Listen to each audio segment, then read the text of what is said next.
ಶ್ರೀಗುರುಭ್ಯೋ ನಮಃ. ಹರಿ ಓಂ. ನಾರಾಯಣಂ ಸುರಗುರುಂ ಜಗದೇಕನಾಥಂ ಭಕ್ತಪ್ರಿಯಂ ಸಕಲಲೋಕನಮಸ್ಕೃತಂ ಚ ತ್ರೈಗುಣ್ಯವರ್ಜಿತಮಜಂ ವಿಭುಮಾದ್ಯಮೀಶಂ ವಂದೇ ಭವಘ್ನಮರಾಸುರಸಿದ್ಧವಂದ್ಯಂ. ನಾರಾಯಣಂ ನಮಸ್ಕೃತ್ಯ ನರಂ ಚೈವ ನರೋತ್ತಮಂ ದೇವೀಂ ಸರಸ್ವತೀಂ ವ್ಯಾಸಂ ತತೋ ಜಯಮುದೀರಯೇತ್. ಧರ್ಮವಿಜ್ಞಾನವೈರಾಗ್ಯಪರಮೈಶ್ವರ್ಯಶಾಲಿನಃ ಆನಂದತೀರ್ಥಭಗವತ್ಪಾದಾನ್ ವಂದೇ ನಿರಂತರಂ. ಭವತಿ ಯದನುಭಾವಾದೇಡಮೂಕೋऽಪಿ ವಾಗ್ಮಿ ಜಡಮತಿರಪಿ ಜಂತುರ್ಜಾಯತೆ ಪ್ರಾಜ್ಞಮೌಲಿಃ. ಸಕಲವಚನಚೇತೋ ದೇವತಾ ಭಾರತೀ ಸಾ ಮಮ ವಚಸಿ ನಿಧತ್ತಾಂ ಸನ್ನಿಧಿಂ ಮಾನಸೇ ಚ. ನಮೋऽಸ್ತು ತಾತ್ವಿಕಾ ದೇವಾಃ ವಿಷ್ಣುಭಕ್ತಿಪರಾಯಣಾಃ ಧರ್ಮಮಾರ್ಗೇ ಪ್ರೇರಯಂತು ಭವಂತಃ ಸರ್ವ ಏವ ಹಿ. ನೌಮಿ ನ್ಯಾಯಸುಧಾಧಿಕೃಜ್ಜಯಮುನೀನ್ ಶ್ರೀಪಾದರಾಟ್ಸನ್ಮಣೀನ್ ವ್ಯಾಸಾರ್ಯಾನ್ ವಿವಿಧಾಗಮಾಬ್ಧಿವಿಹರಾನ್ ಶ್ರೀವಾದಿರಾಜಾನಪಿ ವಂದೇ ಹಂಸವರಾನ್ ರಘುತ್ತಮಗುರೂನ್ ವೈದಗ್ಧ್ಯವಾರಾಂ ನಿಧೀನ್. ಶ್ರೀಸತ್ಯವ್ರತರಾಘವೇಂದ್ರಮುನಿಪಾನ್ ಸದ್ಬೋಧಸಧ್ಯಾನಪಾನ್ ಸತ್ಯಾಭಿಜ್ಞಕರಾಬ್ಜೋತ್ಥಾನ್ ಪಂಚಾಶದ್ವರ್ಷಪೂಜಕಾನ್ ಸತ್ಯಪ್ರಮೋದತೀರ್ಥಾರ್ಯಾನ್ ನೌಮಿ ನ್ಯಾಯಸುಧಾರತಾನ್. ವೈಶಂಪಾಯನ ಉವಾಚ ತತಃ ಸ ಭಗವಾನ್ ವಿಷ್ಣುಃ ಮುನಿಭ್ಯಸ್ತತ್ವಮಾದಿತಃ ಕಥಯಾಮಾಸ ಯದ್ವೃತ್ತಂ ಪಿಶಾಚಸ್ಯ ಮಹಾತ್ಮನಃ. ಸ್ವಸ್ತ್ಯಸ್ತು ಅಶೇಷಸನ್ಮಂಗಲಾನಿ ಸಂತು ಶ್ಲೋಕೈಕಶ್ರವಣಪಠನಮಾತ್ರೇಣ ಕಥಾವಕ್ತುಶ್ಚ ಶ್ರೋತॄಣಾಂ. ನಿಖಿಲಕಲಿಕೃತಕಲ್ಮಷಾಪನೋದನಪಟುತರೆ ಧರ್ಮಾದ್ಯಖಿಲಪುರುಷಾರ್ಥಸಾಧನೀಭೂತೆ ಶ್ರೀಮನ್ಮಹಾಭಾರತೆ ಹರಿವಂಶೇ ಭವಿಷ್ಯಪರ್ವಣಿ ಅದ್ಯ ಕಥಾ ಪ್ರಸಕ್ತೋ ಕಿಂಚಿತ್ ಪೂರ್ವಪ್ರಸಕ್ತಪ್ರಮೇಯಾನುವಾದಃ. ಹರಿ ಓಂ. ಹರಿವಂಶೋ ಹರತ್ಯೇನಃ ಜನ್ಮ ಜನ್ಮ ಸುಸಂಚಿತಂ ಅಪುತ್ರಂ ಪುತ್ರಿಣಂ ಕುರ್ಯಾತ್ ವಂಶಂ ಉನ್ನಾಮಯೇತ್ ಸದಾ. ಶ್ರೀಕೃಷ್ಣ ಪರಮಾತ್ಮ ಬದರಿಕಾಶ್ರಮದಲ್ಲಿ ಶಾಪದಿಂದಾಗಿ ಪಿಶಾಚ ಜನ್ಮವನ್ನು ಹೊಂದಿದಂತಹ ಘಂಟಾಕರ್ಣ ಕರ್ಣ ಎಂಬ ಪಿಶಾಚಗಳನ್ನು ತನ್ನ ಅಮೃತಮಯವಾದ ಹಸ್ತಗಳಿಂದ ಸ್ಪರ್ಶ ಮಾಡಿ ಅವುಗಳನ್ನು ಉದ್ಧಾರ ಮಾಡಿದ್ದಾನೆ. ತಮ್ಮ ಮೂಲ ರೂಪವನ್ನು ಗಂಧರ್ವ ರೂಪವನ್ನು ಹೊಂದಿ ವಿಶೇಷವಾಗಿ ಭಗವಂತನ ಸ್ತುತಿಯನ್ನು ಮಾಡಿ ಪರಮಾತ್ಮನ ಅನುಗ್ರಹಕ್ಕೆ ಪಾತ್ರರಾಗಿದ್ದಾರೆ. ಆ ಇಬ್ಬರು ಗಂಧರ್ವರು ಭಗವಂತನ ಸರ್ವೋತ್ತಮತ್ವವನ್ನು ಸಾರಿ ಸಾರಿ ಹೇಳಿವೆ. ಈ ಕೃಷ್ಣ ಪರಮಾತ್ಮನೇ ಮೋಕ್ಷಪ್ರದ ಎಂಬುದಾಗಿ ರುದ್ರದೇವರೇ ಹೇಳಿ ನಮ್ಮನ್ನು ಕೊಟ್ಟು ಕಳಿಸಿದ್ದಾರೆ. ಕೃಷ್ಣ ಪರಮಾತ್ಮನ ಸೇವೆಗಾಗಿ, ಉಪಾಸನೆಗಾಗಿ, ದರ್ಶನಕ್ಕಾಗಿ ಅಂತ ಹೇಳುವ ಮೂಲಕ ಪರಮಾತ್ಮನೇ ಸಕಲ ಸಜ್ಜನರ ಸಂಸಾರ ರೋಗವನ್ನು ಪರಿಹರಿಸಿ ಮೋಕ್ಷವನ್ನು ಕೊಡುವಂತಹ ಸರ್ವೋತ್ತಮನಾದ ದೇವ ಅನ್ನುವ ತತ್ವವನ್ನು ಆ ಕರ್ಣ ಪಿಶಾಚಗಳು ತಿಳಿಸಿವೆ. ಏನೆಲ್ಲ ನಡೆಯಿತು ಅಂತನ್ನುವ ಕುತೂಹಲ ಇರುವ ಮುನಿಗಳಿಗೆ ಕೃಷ್ಣ ಪರಮಾತ್ಮ ಎಲ್ಲವನ್ನೂ ತಿಳಿಸಿದ್ದಾನೆ. ಯಾವ ಪಿಶಾಚಗಳಿವು, ಎಲ್ಲಿಂದ ಬಂದವು, ಯಾಕೆ ಬಂದವು, ಏನೆಲ್ಲ ನಡೆಯಿತು ಅದೆಲ್ಲವನ್ನು ಋಷಿ ಮುನಿಗಳಿಗೆ ತಿಳಿಸಿದಾಗ ಪರಮಾಶ್ಚರ್ಯಪಟ್ಟಿದ್ದಾರೆ. ಭಗವಂತನನ್ನು ಇನ್ನಷ್ಟು ಭಕ್ತಿಯಿಂದ ಪ್ರೀತಿಯಿಂದ ನಮಸ್ಕರಿಸಿದ್ದಾರೆ. ಅಹೋಸ್ಯ ಕರ್ಮಣಃ ಪಾಕಸ್ತವ ಸಂದರ್ಶನಾದಿತಿ.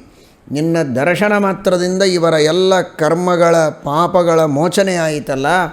ನಿನ್ನ ದರ್ಶನದಿಂದ ಕರ್ಮಕ್ಷಯವಾಗತ್ತೆ, ಮೋಕ್ಷವಾಗ್ತದೆ ಅಂತನ್ನುವ ವಿಷಯದಲ್ಲಿ ಯಾವ ಸಂಶಯವೂ ಇಲ್ಲ. ಪ್ರತ್ಯಕ್ಷವಾಗಿ ನಾವು ಕಾಣ್ತಾ ಇದ್ದೇವೆ ಅಂತ ಮುನಿಗಳೆಲ್ಲ ವರ್ಣನೆ ಮಾಡಿದ್ದಾರೆ. ಈ ಕಡೆಗೆ ಮತ್ತೆ ಪರಮಾತ್ಮ ಬದರಿಕಾಶ್ರಮದಿಂದ ತಾನು ಸಂಕಲ್ಪ ಮಾಡಿದ ರೀತಿಯಲ್ಲಿ ಕೈಲಾಸಕ್ಕೆ ಹೊರಟಿದ್ದಾನೆ ಗರುಡಾರೂಢನಾಗಿ. ಗರುಡಾರೂಢನಾಗಿ ಕೈಲಾಸಕ್ಕೆ ಹೊರಟ ಎಂತಹ ಕೈಲಾಸ, ರುದ್ರದೇವರು ವಾಸ ಮಾಡುವಂತಹ ಕೈಲಾಸ. ಕುಬೇರ ಅಲ್ಲಿ ತಪಶ್ಚರ್ಯವನ್ನು ಮಾಡಿದ್ದಾನೆ. ಅನೇಕ ಸಿದ್ಧರು ತಪಶ್ಚರ್ಯವನ್ನು ಮಾಡುತ್ತಾರೆ. ಮಾನಸ ಸರೋವರ ಇದೆ. ಭೃಂಗಿ, ರಿಟಿ ಮೊದಲಾದಂತಹ ಅನೇಕ ರುದ್ರದೇವರ ಅನುಚರರು ಅಲ್ಲಿ ತಪಸ್ಸು ಮಾಡುತ್ತಾರೆ. ಕ್ರೂರವಾದ ಮೃಗಗಳೆಲ್ಲ, ಸಿಂಹ, ಹುಲಿ ಮೊದಲಾದ ಎಲ್ಲ ಕ್ರೂರ ಮೃಗಗಳು, ಆನೆ, ಸಿಂಹ ಇವುಗಳಿಗೆ ವೈರ ಇದೆ. ಆಕಳು, ಹುಲಿ ಇವುಗಳಿಗೆಲ್ಲ ವೈರ ಇದೆ. ಆದರೆ ಅಲ್ಲಿ ಮಾತ್ರ ಪರಸ್ಪರ ಹಿತೇರತಾಹ, ಎಲ್ಲವೂ ಅತ್ಯಂತ ಪ್ರೀತಿಯಿಂದ ಕ್ರೂರವಾದ ಮೃಗಗಳು, ಸೌಮ್ಯವಾದ ಮೃಗಗಳು ಜೊತೆಗೆ ಓಡಾಡ್ತಾ ಇರ್ತವೆ ಅತ್ಯಂತ ಸ್ನೇಹದಿಂದ. ಇದು ಆ ಕೈಲಾಸದ ಗುಣ. ಮನೋಭಿಮಾನಿಗಳಾದವರು ರುದ್ರದೇವರು ಆ ಎಲ್ಲ ಪಶುಗಳ ಮನಸ್ಸಿಗೆ ಸರಿಯಾದ ಪ್ರೇರಣೆಯನ್ನು ಮಾಡಿ ಅವುಗಳಲ್ಲಿ ಯಾವುದೇ ವೈರ ಇಲ್ಲದೆ ಇದ್ದಂತೆ ಮಾಡುವಂತಹ ಮಹಾಶಕ್ತಿ ಆ ಮಹಾದೇವರಿಗೆ, ರುದ್ರದೇವರಿಗೆ ಉಂಟು. ಅವರು ಪಶುಪತಿಗಳೇ. ಪಶು ಅಂದರೆ ಜೀವ, ಜೀವರಿಗೆ ನಿಯಾಮಕರು. ಪಶುಪತಿಗಳು ಅಂದರೆ ಈ ಪಶುಗಳಿಗೂ ಪತಿಗಳಾಗಿ, ಪಶುಗಳ ಮನಸ್ಸಿನಲ್ಲಿಯೂ ಪ್ರಚೋದಕರಾಗಿ ಅವರು ಸದ್ಬುದ್ಧಿಯನ್ನು ಕೊಡ್ತಾರೆ. ಪಶುವಿನ ಮೇಲೆ, ನಂದಿಯ ಮೇಲೆ ಕುಳಿತು ನಂದಿವಾಹನರಾಗಿರ್ತಾರೆ. ಅಂತಹ ಮಹಾನುಭಾವರು ರುದ್ರದೇವರು ವಾಸ ಮಾಡುವಂತಹ ಶ್ರೇಷ್ಠವಾದ ಆ ಕೈಲಾಸ. ಇದನ್ನು ಎತ್ತುವ ಪ್ರಯತ್ನ ಮಾಡಿ ಸಾಧ್ಯವಾಗದೆ ರಾವಣನೂ ಕೂಡ ಹಿಂದೆ ಸರಿದಿದ್ದಾನೆ. ಅಂತಹ ಕೈಲಾಸ ಪರ್ವತಕ್ಕೆ ಶ್ರೀಕೃಷ್ಣ ಪರಮಾತ್ಮ ಬರ್ತಾ ಇದ್ದಾನೆ. ಮಾನಸ ಸರೋವರದ ಉತ್ತರ ತೀರದಲ್ಲಿ ತಪಶ್ಚರ್ಯವನ್ನು ಮಾಡುವಂತಹ ಸಂಕಲ್ಪವನ್ನು ಮಾಡಿದ್ದಾನೆ ಭಗವಂತ. ಜಟಾಧಾರಿಯಾಗಿ ಚೀರವಸನವನ್ನು ಧಾರಣೆ ಮಾಡಿ ತಪಶ್ಚರ್ಯವನ್ನು ಮಾಡ್ತಾ ಇದ್ದಾನೆ ಪರಮಾತ್ಮ. ಅದ್ಭುತವಾದ ಭಗವಂತನ ನಾಟಕ. 12 ವರ್ಷಗಳ ಕಾಲ ತಪಶ್ಚರ್ಯವನ್ನು ಮಾಡ್ತೇನೆ ಅಂತ ಭಗವಂತನ ಸಂಕಲ್ಪ. ಆ ರೀತಿ ರುದ್ರದೇವರಿಗೆ ಹೇಳಿದ್ದ, 12 ವರ್ಷ ನಿನ್ನನ್ನು ಕುರಿತು ತಪಶ್ಚರ್ಯವನ್ನು ಮಾಡಿ ನಾನು ಮಕ್ಕಳನ್ನು ಪಡೆದಂತೆ ನಾಟಕವನ್ನು ಮಾಡುತ್ತೇನೆ, ನೀನು ವರ ಕೊಡಬೇಕು ಅಂತ ಪರಮಾತ್ಮ ಮೊದಲೇ ಹೇಳಿದ್ದ. ಅದಕ್ಕೆ ತಕ್ಕಾಗಿ 12 ವರ್ಷ ತಪಶ್ಚರ್ಯ ಮಾಡಬೇಕು. ದೇವರಲ್ಲಿ 12 ವರ್ಷ ತಪಶ್ಚರ್ಯ ಮಾಡುತ್ತಾನೆ.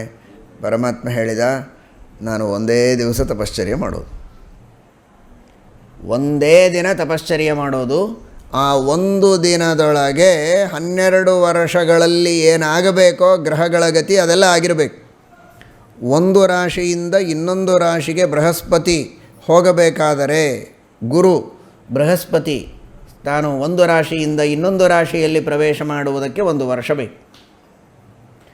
ಆ ಬೃಹಸ್ಪತ್ಯಾಚಾರ್ಯರನ್ನೇ ಕರೆದ. ಬೃಹಸ್ಪತ್ಯಾಚಾರ್ಯರೇ, ನೀವು ಒಂದೇ ದಿನ 12 ರಾಶಿಗಳನ್ನು ಸುತ್ತಿಕೊಂಡು ಬರಬೇಕು ಅಂತ ಆಜ್ಞೆ. ನಿನ್ನ ಆಜ್ಞೆ ಶಿರಸಾಧಾರ್ಯವಾದದ್ದು ಪರಮಾತ್ಮ, ದೊಡ್ಡ ಭಾಗ್ಯ. ನಿನ್ನ ಸೇವೆಯನ್ನು ಮಾಡುವುದಕ್ಕೆ ಏನು ಹೇಳಿದರೂ ಅದನ್ನು ನಾವು ಕೇಳುವುದಕ್ಕೆ ಸಿದ್ಧ. ಸಕಲ ಗ್ರಹಬಲ ನೀನೆ ಸರಸಿಜಾಕ್ಷ, ಎಲ್ಲ ಗ್ರಹಗಳಿಗೆ ನಿಯಾಮಕ. ಅಂತಹ ಸೂರ್ಯ ಚಂದ್ರರಿಗೆ ನಿಯಾಮಕನಾದಂತಹ, ಸಕಲ ಗ್ರಹಗಳಿಗೆ ನಿಯಾಮಕನಾದಂತಹ, ಜ್ಯೋತಿರ್ಮಂಡಲಕ್ಕೆ ಸ್ವಾಮಿಯಾದ, ಶಿಂಶುಮಾರ ರೂಪಿಯಾದಂತಹ ಸ್ವಾಮಿ ನೀನು. ನಿನ್ನನ್ನು ಆಶ್ರಯಿಸಿಕೊಂಡು ಎಲ್ಲ ಗ್ರಹಗಳಿವೆ, ಎಲ್ಲ ನಕ್ಷತ್ರಗಳಿವೆ. ನಾವೆಲ್ಲ ನಿನ್ನನ್ನು ಆಶ್ರಯಿಸಿಕೊಂಡಿದ್ದೇವೆ. ನಿನ್ನ ಆಜ್ಞೆಯಂತೆ ನಮ್ಮ ಬದುಕು, ನಮ್ಮ ಚಲನವಲನಾದಿಗಳೆಲ್ಲವೂ ಕೂಡ. ನಾವು ಮಾಡುವುದೆಲ್ಲ ನಿನ್ನ ಸೇವೆಗಾಗಿ, ನಿನ್ನ ಪ್ರೀತಿಗಾಗಿ. ನಿತ್ಯವೂ ಮಾಡುವಂತೆ ವರ್ಷಕ್ಕೊಂದು ರಾಶಿಯಲ್ಲಿ ಸಂಚಾರ ಮಾಡುವುದು ಬಿಟ್ಟು ಒಂದೇ ದಿನದಲ್ಲಿ 12 ರಾಶಿಗಳಲ್ಲಿ ಸಂಚಾರ ಮಾಡಬೇಕು ಅಂತನ್ನುವ ಒಂದು ದೊಡ್ಡ ಸೇವಾಭಾಗ್ಯವನ್ನು ಕೊಟ್ಟಿದ್ದಿ. ಅವಶ್ಯವಾಗಿ ಆ ರೀತಿಯಾಗಿ ಮಾಡ್ತೇನೆ ಅಂತ ಬೃಹಸ್ಪತ್ಯಾಚಾರ್ಯರು ಒಂದೇ ದಿನದಲ್ಲಿ 12 ರಾಶಿಗಳಲ್ಲಿ ಸುತ್ತಿಕೊಂಡು ಬಂದಿದ್ದಾರೆ. ಇನ್ನು 12 ರಾಶಿಗಳಲ್ಲಿ ಬೃಹಸ್ಪತಿ ಸುತ್ತಿ ಬಂದದ್ದಾಯಿತು. ಆದರೆ 12 ವರ್ಷಗಳವರೆಗೆ ಮಾಡುವ ತಪಶ್ಚರ್ಯದ ನಿಯಮಗಳಿರುತ್ತಲ್ಲ, ವಿಧಾನಗಳೆಲ್ಲ ಇರ್ತದಲ್ಲ. ಒಂದೊಂದು ತಿಂಗಳು ಈ ತರಹ ಮಾಡಬೇಕು ಅಂತ ಸ್ನಾನ, ಹೋಮ, ಜಪ, ಪಾರಾಯಣ, ದಾನ ಹಾಗೂ ಇನ್ನನೇಕ ಪ್ರಾಣಾಯಾಮಾದಿಗಳು ಮತ್ತು ಉಪವಾಸ ವ್ರತಾದಿಗಳು ಇವುಗಳೆಲ್ಲ ಇರ್ತದೆ. ಅದನ್ನೆಲ್ಲ ಹೇಗೆ ಮಾಡೋದು? ಬೃಹಸ್ಪತಿ ತಿರುಗಿ ಬಂದಾಯಿತು. ಆದರೆ 12 ವರ್ಷಗಳಲ್ಲಿ ಮಾಡುವ ಎಲ್ಲ ವ್ರತ ನಿಯಮಗಳನ್ನು ಮಾಡಿದರೆ ಅದು 12 ವರ್ಷದ ತಪಶ್ಚರ್ಯವಾದಂತೆ ಲೆಕ್ಕ. ಹೇಗೆ ಸಾಧ್ಯ? ಭಗವಂತನಿಗೆ ಏನು ಅಸಾಧ್ಯ? ನೋಡಿ, ದಿನಕ್ಕೆ ಶ್ವಾಸಗಳು ಎಷ್ಟು? 21,600 ಶ್ವಾಸಗಳು ಒಂದು ದಿನಕ್ಕೆ. ಆ ಶ್ವಾಸಗಳ ಲೆಕ್ಕದಲ್ಲಿ ದೇವರು ಒಂದೇ ದಿನದಲ್ಲಿ 21,600 ಶ್ವಾಸಗಳಲ್ಲಿ 12 ವರ್ಷದ ವಿಭಾಗವನ್ನು ಮಾಡಿದ್ದಾನೆ. 5 ಶ್ವಾಸಗಳು ಅಂದರೆ ಒಂದು ದಿವಸ ಅಂತ ಲೆಕ್ಕ. ಅರ್ಥ ಮಾಡಿಕೊಳ್ಳಿ, 5 ಶ್ವಾಸೋಚ್ಛ್ವಾಸಗಳನ್ನು ಮಾಡಿದರೆ ಅದು ಒಂದು ದಿನ ಅಂತ ಲೆಕ್ಕ. ಒಂದು ದಿನದಲ್ಲಿ ಮಾಡಬೇಕಾದಂತಹ ಸ್ನಾನ, ಹೋಮ, ದಾನ, ತಪಸ್ಸು ಎಲ್ಲವನ್ನೂ 5 ಶ್ವಾಸಗಳ ಕಾಲದೊಳಗೆ ಮಾಡಿ ಮುಗಿಸ್ತಿದ್ದ ದೇವರು. ಅಷ್ಟು ವೇಗ. 5 ಶ್ವಾಸಗಳನ್ನು ಬಿಡುವುದರೊಳಗೆ, ಅಷ್ಟು ಕಾಲದೊಳಗೆ ಎಲ್ಲ ಒಂದು ದಿನದ ಕೆಲಸ ಮುಗಿದೋಯ್ತು. ಸೇವೆ ಮಾಡುವುದಕ್ಕೆ ಯಾರು? ಸೇವೆ ಮಾಡುವುದಕ್ಕೆ ಯಾರು ಬೇಕಾಗಿಲ್ಲ ದೇವರಿಗೆ. ಆದರೆ ಸೇವೆ ಮಾಡುವುದಕ್ಕೆ ಅವರಿಗೊಂದು ಅವಕಾಶ ಕೊಟ್ಟು ಭಾಗ್ಯವನ್ನು ಕೊಟ್ಟ ಗರುಡ ದೇವರು. ಹೋಮಕ್ಕೆ ಇಂಧನಗಳನ್ನು ತರೋ ಕೆಲಸ ಅತೀ ವೇಗದಲ್ಲಿ, ಒಂದು ದಿನದ ಇಂಧನ ತರೋದರೊಳಗೆ 2ನೇ ದಿನಕ್ಕೆ ತಂದಿರಬೇಕು. ಮತ್ತೆ ಅದನ್ನು ಬೇರೆಯವರಿಗೆ ಯಾರಿಗಾದರೂ ಒಪ್ಪಿಸಿದರೆ ಆಗೋದಿಲ್ಲ. ಗರುಡ ವೇಗ, ಆ ಗರುಡ ದೇವರಿಗೆ ಆ ಕಾರ್ಯವನ್ನು ಒಪ್ಪಿಸಿದ್ದಾನೆ. ಇಂಧನಗಳನ್ನು ತಂದು ಹೋಮಕ್ಕೆ ಸಿದ್ಧ ಮಾಡಿ ಇಟ್ಟಿದ್ದಾರೆ, ಮಾಡ್ತಾಯಿದ್ರು ನಿತ್ಯದಲ್ಲಿ ಗರುಡ ದೇವರು. ಇನ್ನು ಬೇರೆ ಬೇರೆ ಕಾರ್ಯಗಳಿಗೆ ತನ್ನ ಆಯುಧಾಭಿಮಾನಿ ದೇವತೆಗಳು ಚಕ್ರ, ಶಂಖ, ಗದ, ಖಡ್ಗ ಅವುಗಳಿಗೆ ಹೇಳಿದ್ದಾನೆ. ಚಕ್ರ ಹೂವುಗಳನ್ನು ತಂದು ಕೊಡ್ತಾ ಇತ್ತು. ಚಕ್ರಾಭಿಮಾನಿಯಾದಂತಹ ಸುದರ್ಶನ ಅವನು ಹೂವುಗಳನ್ನು ತಂದು ಕೊಡ್ತಾನೆ. ಶಂಖ ಸುತ್ತಲೂ ಯಾವ ತರಹದ ಅಶುದ್ಧಿಯಾಗದೇ ಇದ್ದಂತೆ, ಯಾವುದೇ ತರಹದ ಪಿಶಾಚಗಳ ಭೂತಗಳ ಬಾಧೆ ಆಗದೇ ಇರೋ ಹಾಗೆ ಸುತ್ತಲೂ ಸಂಚಾರ ಮಾಡಿ ರಕ್ಷಣೆ ಮಾಡ್ತಾ ಇದೆ ಶಂಖ ತನ್ನ ಧ್ವನಿಯ ಮೂಲಕವಾಗಿ. ಖಡ್ಗ ಇವತ್ತಿಗೂ ಹೇಳ್ತಾರೆ, ಆ ಶಂಖದ ಧ್ವನಿಯನ್ನು ಚೆನ್ನಾಗಿ ನಾವು ಊದಿ ಹೊರಗೆ ಬರುವಂತೆ ಮಾಡಿದರೆ ಆ ಧ್ವನಿಯಿಂದ ಎಷ್ಟೆಷ್ಟೋ ರೋಗಾಣುಗಳು, ದುಷ್ಟವಾದಂತಹ ಕೀಟಗಳು, ವೈರಸ್ಗಳು, ಬ್ಯಾಕ್ಟೀರಿಯಾಸ್ಗಳೆಲ್ಲ ದೂರ ಆಗ್ತವೆ. ಅಂತಹ ಒಂದು ವಿಶಿಷ್ಟ ಶಕ್ತಿ ಆ ಧ್ವನಿಯಲ್ಲಿ ಇದೆ ಅಂತ ಅನೇಕ ವಿಜ್ಞಾನಿಗಳ ಅಭಿಪ್ರಾಯ. ಆ ತರಹದ ದೋಷಗಳನ್ನು, ಬ್ಯಾಕ್ಟೀರಿಯಾಗಳನ್ನು, ರೋಗಾಣುಗಳನ್ನು ಶಂಖಧ್ವನಿಯಿಂದ ಪರಮಾತ್ಮ ದೂರ ಮಾಡ್ತಾನೆ. ಜೊತೆಗೆ ಭೂತಪ್ರೇತ ಪಿಶಾಚಾದಿಗಳ ಬಾಧೆಯನ್ನು ಕೂಡ ಭಗವಂತ ದೂರ ಮಾಡುತ್ತಾನೆ. ಈಗ ಬಂದಿರುವಂತಹ ಎಲ್ಲ ರೋಗಗಳ ನಿವಾರಣೆಯನ್ನು ಪರಮಾತ್ಮ ತನ್ನ ಶಂಖಧ್ವನಿಯ ಮೂಲಕ ಮಾಡಲಿ ಎಂಬುದಾಗಿ ನಾವು ಚಿಂತನೆ ಮಾಡಬೇಕು. ಆಮೇಲೆ ಖಡ್ಗ ದರ್ಭಗಳನ್ನು ತಂದು ಕೊಡ್ತಾ ಇದೆ. ಆ ಖಡ್ಗ ಸಾಕ್ಷಾತ್ ಲಕ್ಷ್ಮೀದೇವಿ ಆ ಖಡ್ಗ ರೂಪದಲ್ಲಿ ಪರಮಾತ್ಮನ ಕುಶಗಳನ್ನು ತಂದು ಕೊಡ್ತಾ ಇದ್ದಾಳೆ. ಗದಾ, ನಾನಾ ವಿಧವಾದಂತಹ ಗದಾಭಿಮಾನಿಗಳಾದವರು ವಾಯುದೇವರು ವಿವಿಧ ಸೇವೆಗಳನ್ನೆಲ್ಲ ಅವರು ಮಾಡ್ತಾ ಇದ್ದಾರೆ. ಶಾರಂಗಧನುಸ್ಸು ಸರಸ್ವತಿ, ಶಾರಂಗಶ್ಚ ವಿದ್ಯೇತಿ ರಮೈವ ಖಡ್ಗ ಅಂತ ತಾತ್ಪರ್ಯ ನಿರ್ಣಯದಲ್ಲಿ ಹೇಳಿದ್ದಾರೆ. ಹೀಗಾಗಿ ಆ ಶಾರಂಗಧನುಸ್ಸಿಗೆ ಅಭಿಮಾನಿನಿ ಯಾರ? ಸರಸ್ವತಿ. ಕೈ ಜೋಡಿಸಿ ಯಾವಾಗಲೂ ಎದುರಿಗೆ ನಿಂತದ್ದು, ನೀನೇನು ಹೇಳ್ತೀಯೋ ಮಾಡ್ತೇನೆ ಅಂತ. ಒಂದೊಂದು ಕೆಲಸ ಒಬ್ಬರಿಗೆ ಒಪ್ಸೋದು ಬೇರೆ.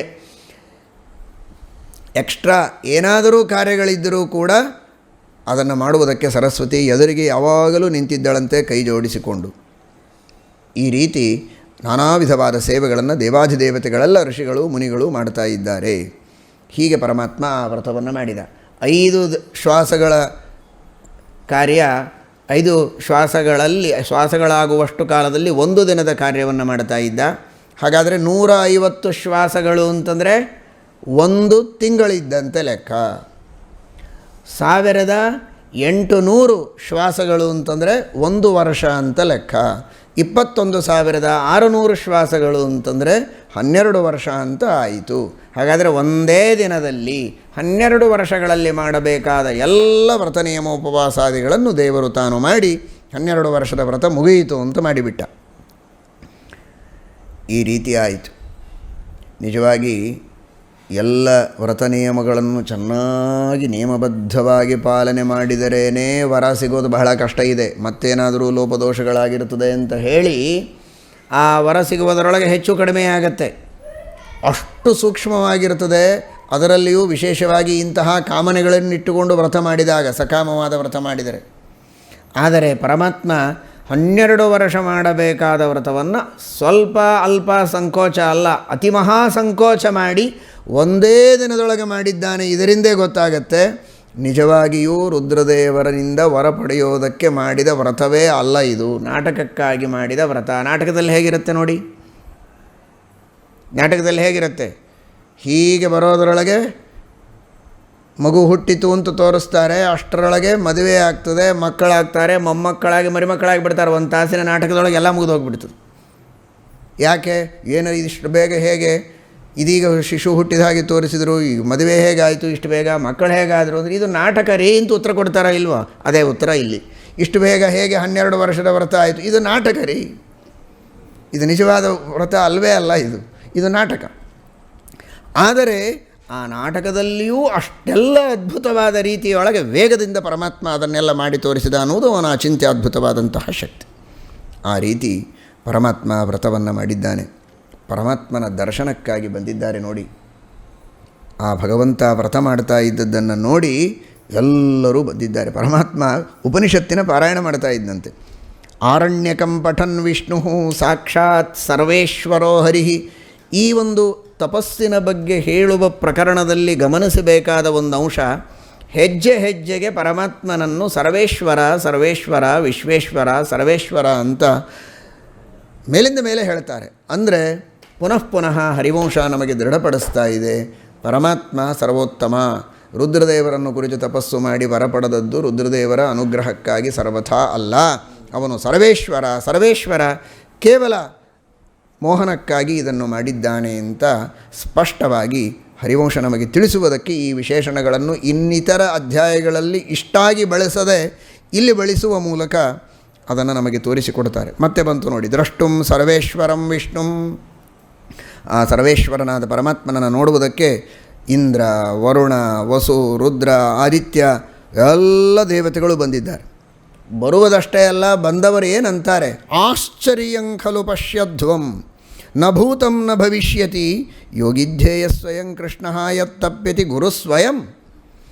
ಜಗದ್ಗುರು, ಇಡೀ ಜಗತ್ತು ಯಾವ ಪರಮಾತ್ಮನ ಧ್ಯಾನವನ್ನು ಮಾಡಿ ತನ್ನ ಇಷ್ಟಾರ್ಥಗಳನ್ನು ಪಡೆಯುತ್ತೆ, ಅಂತಹ ಸ್ವಾಮಿ ಏನು ಧ್ಯಾನ ಮಾಡ್ತಾನೆ, ಇವನು ಏನು ತಪಶ್ಚರ್ಯ ಮಾಡ್ತಾನೆ, ಏನು ನಾಟಕ ಇದು, ಎಂತಹ ಆಶ್ಚರ್ಯ, ಇದನ್ನು ನೋಡಬೇಕು ಅನ್ನೋದಕ್ಕೇ ಎಲ್ಲರೂ ಬಂದಿದ್ದಾರೆ. ದೊಡ್ಡ ಅಧಿಕಾರಿಗಳು, ಮಂತ್ರಿಗಳು, ರಾಜರು ಅಂಥವರು ಏನೋ ಒಂದು ಸಣ್ಣ ಕೆಲಸ ಮಾಡ್ತಾರೆ ಅಂತಾದರೆ ಅದನ್ನು ನೋಡೋದಕ್ಕೆ ಎಲ್ಲರೂ ಬರ್ತಾರೆ. ನಿತ್ಯವೂ ಮನೆಯಲ್ಲಿ ತಮ್ಮ ತಮ್ಮ ಮನೆ ಸ್ವಚ್ಛ ಮಾಡಿಕೊಳ್ತಾರೆ, ಕಸ ಗುಡಿಸ್ತಾರೆ, ಒರೆಸ್ತಾರೆ. ಅದನ್ನು ಯಾರು ನೋಡ್ಲಿಕ್ಕೆ ಬರ್ತಾರಾ? ಬೇರೆಯವರು ಇಲ್ಲ. ಆದರೆ ಒಬ್ಬ ರಾಷ್ಟ್ರಪತಿಗಳು, ಪ್ರಧಾನಮಂತ್ರಿಗಳು ಮಾಡ್ತಾರೆ ಅಂದರೆ ಎಷ್ಟು ಜನ ಕ್ಯಾಮ್ರಾ ಹಿಡ್ಕೊಂಡು ಬರ್ತಾರೆ. ಯಾಕೆ? ಅಷ್ಟು ದೊಡ್ಡವರು ಇಷ್ಟು ಚಿಕ್ಕ ಕೆಲಸವನ್ನು ಮಾಡುವ ಅಗತ್ಯ ಇಲ್ಲ, ಆದರೂ ಕೂಡ ಮಾಡ್ತಾ ಇದ್ದಾರೆ. ಈ ರೀತಿ ನೀವೆಲ್ಲ ಸ್ವಚ್ಛತೆಯನ್ನು ಭಾರತದಲ್ಲಿ ಮಾಡಬೇಕು ಅಂತ ತೋರಿಸಲಿಕ್ಕೆ ಅವರು ಸ್ವಚ್ಛ ಭಾರತದ ಆಂದೋಲನಕ್ಕಾಗಿ ಸ್ವಚ್ಛತೆಯನ್ನು ಮಾಡಿ ತೋರಿಸ್ತಾರೆ ಅನ್ನೋದಕ್ಕೋಸ್ಕರ ಎಲ್ಲರೂ ಬರ್ತಾರಲ್ಲ. ಹಾಗೆ ನಿಜವಾಗಿ ಭಗವಂತ ತಪಶ್ಚರ್ಯ ಮಾಡಿದ್ದಲ್ಲ, ಸ್ವಚ್ಛ ಮನಸ್ಸಿನ ಆಂದೋಲನ. ಇದು ಸ್ವಚ್ಛ ಭಾರತ ಆಂದೋಲನ ಅಲ್ಲ, ಇದು ಸ್ವಚ್ಛಾಂತಃಕರಣ ಆಂದೋಲನ. ನಿಮ್ಮ ನಿಮ್ಮ ಮನಸ್ಸನ್ನು ಶುದ್ಧ ಮಾಡಿಕೊಳ್ಳುವುದಕ್ಕೆ ನೀವು ನಿಮಗಿಂತಲೂ ಉತ್ತಮರಾದ ದೇವತೆಗಳನ್ನು ಕುರಿತು ತಪಶ್ಚರ್ಯ ಮಾಡಿ ಅಂತ ತೋರಿಸುವುದಕ್ಕೆ, ತನಗೆ ಯಾರೂ ಉತ್ತಮರಿಲ್ಲದಿದ್ದರೂ ಕೂಡ ಪರಮಾತ್ಮ ತಪಶ್ಚರ್ಯವನ್ನು ಮಾಡುತ್ತಾನೆ ಅನ್ನುವುದಕ್ಕೋಸ್ಕರ ಈ ತರಹದ ಆಶ್ಚರ್ಯ ಅಂತ ದೇವತೆಗಳೆಲ್ಲ ಅಲ್ಲಿ ಕೊಂಡಾಡ್ತಾ ಇದ್ದಾರೆ. ರುದ್ರದೇವರು ನಂದಿವಾಹನರಾಗಿ ಬಂದಿದ್ದಾರೆ. ದರ್ಭದ ಕಮಂಡಲು, ಡಿಂಡಿಮ, ದೀಪಿಕ, ಶೂಲ ಇವುಗಳನ್ನು 4 ಬಾಹುಗಳಲ್ಲಿ ಧಾರಣೆ ಮಾಡಿ ಅದ್ಭುತವಾದ ವೈಭವದಿಂದ ಬರ್ತಾ ಇದ್ದಾರೆ ರುದ್ರದೇವರು. ಅಲ್ಲಿ ದಕ್ಷಯಜ್ಞದ ಧ್ವಂಸವನ್ನು ಮಾಡಿದಂತಹ ರುದ್ರದೇವರು, ರುದ್ರಂ ರೋದನನಾಮಾನಂ ಆಹುರು ವಿಶ್ವೇಶ್ವರಂ ಶಿವಂ. ರೋದನಾದ್ ರುದ್ರ ಅಂತ ಯಾವ ರುದ್ರದೇವರನ್ನು ಕರೀತಾರೋ ಅಂತಹ ರುದ್ರದೇವರು. ಅಷ್ಟಮೂರ್ತಿಗಳು ಅವರಿಗೆ. ಭೂಮಿ ಆಪಃ ಅನಲಃ ವಾಯು ಖಂ ಸೂರ್ಯಶ್ಚ ತಥಾ ಶಶಿ ಅಗ್ನಿಶ್ಚ ಯಜಮಾನಶ್ಚ ಪ್ರಕೃತಿಶ್ಚೈವಮಷ್ಟಧಾ. ಈ ರೀತಿ ಆ ಪಂಚಮಹಾಭೂತಗಳು, ಸೂರ್ಯ, ಚಂದ್ರ, ಯಜಮಾನ ಮೊದಲಾದ 8 ಪ್ರತಿಮೆಗಳು ಆ ರುದ್ರದೇವರಿಗೆ. ಅಹಂಕಾರ ತತ್ವಾಭಿಮಾನಿ ದೇವತೆಗಳು. ಅಹಂಕಾರ ತತ್ವದಿಂದಲೇ ಈ ಪಂಚಮಹಾಭೂತಗಳ ಸೃಷ್ಟಿಯಾಗ್ತದೆ. ಅಂದಮೇಲೆ ಇಡೀ ಪೃಥಿವಿ, ಸಂಪೂರ್ಣವಾದ ನೀರು, ಅಗ್ನಿ, ವಾಯು, ಆಕಾಶ ಹಾಗೂ ಸೂರ್ಯಚಂದ್ರರು, ಯಜಮಾನ, ಪ್ರಕೃತಿ ಇವುಗಳೆಲ್ಲ ಆ ರುದ್ರದೇವರ ಶ್ರೇಷ್ಠವಾದಂತಹ ಪ್ರತಿಮೆಗಳು. ಅಂತಹ ಮಹಾನುಭಾವರು ರುದ್ರದೇವರು ಬಂದಿದ್ದಾರೆ. ಹರಿವಂಶದ ಮಹಾಭಾರತದ ಒಂದೊಂದು ಶಬ್ದವನ್ನು ಚೆನ್ನಾಗಿ ಗಮನಿಸಿ ಪರಮಾತ್ಮನ ಪಾರಮ್ಯವನ್ನು, ಶ್ರೀಕೃಷ್ಣ ಪರಮಾತ್ಮನ ಸರ್ವೋತ್ತಮತ್ವವನ್ನು ಎಷ್ಟು ಸುಂದರವಾಗಿ, ಎಷ್ಟು ಗೂಢವಾಗಿ, ಎಷ್ಟು ವ್ಯಕ್ತವಾಗಿ, ಕೆಲವೊಮ್ಮೆ ಗೂಢವಾಗಿ, ಕೆಲವೊಮ್ಮೆ ಅತಿ ಸುವ್ಯಕ್ತವಾಗಿ ಮಹಾಭಾರತ ವರ್ಣನೆ ಮಾಡುತ್ತದೆ. ಸಾಮಾನ್ಯವಾಗಿ ಬ್ರಹ್ಮದೇವರು ವರ ಕೊಡುವುದಕ್ಕೆ ಬಂದರು, ಹಿರಣ್ಯಕಶಿಪುವಿಗೆ ವರ ಕೊಡುವುದಕ್ಕೆ ಬಂದರು, ಅಥವಾ ಇನ್ನೊಬ್ಬರು ಯಾರೋ ಮುನಿಗಳು, ಋಷಿಗಳು ತಪಶ್ಚರ್ಯ ಮಾಡುವಾಗ ವರ ಕೊಡುವುದಕ್ಕೆ ದೇವರು ಬಂದರು ಅಂದರೆ ಅವನಿಗೆ ತನ್ನ ದರ್ಶನವನ್ನು ಕೊಡುವುದಕ್ಕೆ, ಉದ್ಧಾರ ಮಾಡುವುದಕ್ಕೆ, ಅವನ ಇಷ್ಟಾರ್ಥಗಳನ್ನು ಪೂರ್ಣ ಮಾಡುವುದಕ್ಕೆ ಬಂದರು ಅಂತ ಹೀಗೆ ಶಬ್ದಗಳಿರುತ್ತೆ. ಇಲ್ಲಿ ದರ್ಶನ ಕೊಡುವುದಕ್ಕೆ ರುದ್ರದೇವರು ಬಂದರು ಅಂತ ಇಲ್ಲವೇ ಇಲ್ಲ ಶಬ್ದ. ದ್ರಷ್ಟುಂ ವಿಶ್ವೇಶ್ವರಂ ವಿಷ್ಣುಂ, ಭಗವಂತನ ದರ್ಶನ ಪಡೆಯುವುದಕ್ಕೆ ರುದ್ರದೇವರು ಬಂದರು ಅಂತ ಮಹಾಭಾರತ ಹೇಳುತ್ತದೆ. ಪರಮಾತ್ಮನಿಗೆ ತಮ್ಮ ದರ್ಶನ ಕೊಡೋದಕ್ಕಲ್ಲ, ಭಗವಂತನ ದರ್ಶನ ಮಾಡುವ ಸೌಭಾಗ್ಯ ನನಗೆ ಸಿಕ್ತು ಅಂತ. ಅವನು ತಪಶ್ಚರ್ಯ ಮಾಡಿದ್ದಕ್ಕೆ, ಈ ನಿಮಿತ್ತದಿಂದ ಕೃಷ್ಣನ ದರ್ಶನ ಮಾಡುವುದಕ್ಕೆ ನನಗಾಯಿತಲ್ಲ ಅಂತ ಸಂತೋಷದಿಂದ ರುದ್ರದೇವರು ಬಂದಿದ್ದಾರೆ ಅಂತ ತಿಳಿಸ್ತಾರೆ. ಈ ರೀತಿ ಆ ರುದ್ರದೇವರು ಅಲ್ಲಿ ಬಂದಿದ್ದಾರೆ. ರುದ್ರದೇವರು ಬರುವಾಗ ಅವರ ಜೊತೆಗೆ ನಾನಾ ವಿಧವಾದ ಪಿಶಾಚಗಳು, ಭೂತಗಣ, ನಿನ್ನೆ ಘಂಟಾಕರ್ಣ, ಕರ್ಣ ಪಿಶಾಚಗಳ ಕಥೆ ಕೇಳಿದರಲ್ಲ, ಹಾಗೆ ಅನೇಕ ಶವಗಳನ್ನು ಜೊತೆಗೆ ತೆಗೆದುಕೊಂಡು ಬಂದಿದ್ದಾರೆ. ತಮ್ಮ ಆಹಾರವನ್ನು, ರಕ್ತಪಾನವನ್ನು ಮಾಡ್ತಾ ಇದ್ದಾರೆ. ಈ ಕಡೆಗೆ ಅನೇಕ ಮುನಿಗಳು, ಋಷಿಗಳು ವೇದ ಪಠನ ಮಾಡ್ತಾರೆ. ಅತ್ಯಂತ ವಿರಕ್ತ ಶಿಖಾಮಣಿಗಳಾಗಿರತಕ್ಕಂತಹ ಅನೇಕ ಋಷಿಗಳು, ಸಾಧುಗಳು, ಯತಿಗಳು ಎಲ್ಲ ಜೊತೆಗಿದ್ದಾರೆ. ಈ ಕಡೆಗೆ ಭೂತಗಣನೂ ಇದೆ, ಸಿದ್ಧಗಂಧರ್ವರಿದ್ದಾರೆ, ಅಪ್ಸರಾಸ್ತ್ರೀಯರು, ವಿದ್ಯಾಧರರು, ಎಲ್ಲರಿಂದ ಸ್ತುತ್ಯರಾಗಿ ಆ ಮಹಾವೈಭವದಿಂದ ರುದ್ರದೇವರು ಬರ್ತಾ ಇದ್ದಾರೆ.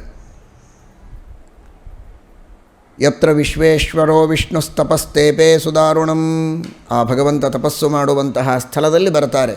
ಒಂದು ಬಾರಿ ಅಲ್ಲ, ಮತ್ತೆ ಮತ್ತೆ ಎರಡನೆಯ ಮುಂದಿನ ಅಧ್ಯಾಯದ ಕೊನೆಗೂ ಮತ್ತೆ ಹೇಳ್ತಾರೆ, ದ್ರಷ್ಟುಂ ಹರಿಂ ವಿಷ್ಣು ಉದಾರ ವಿಕ್ರಮಃ.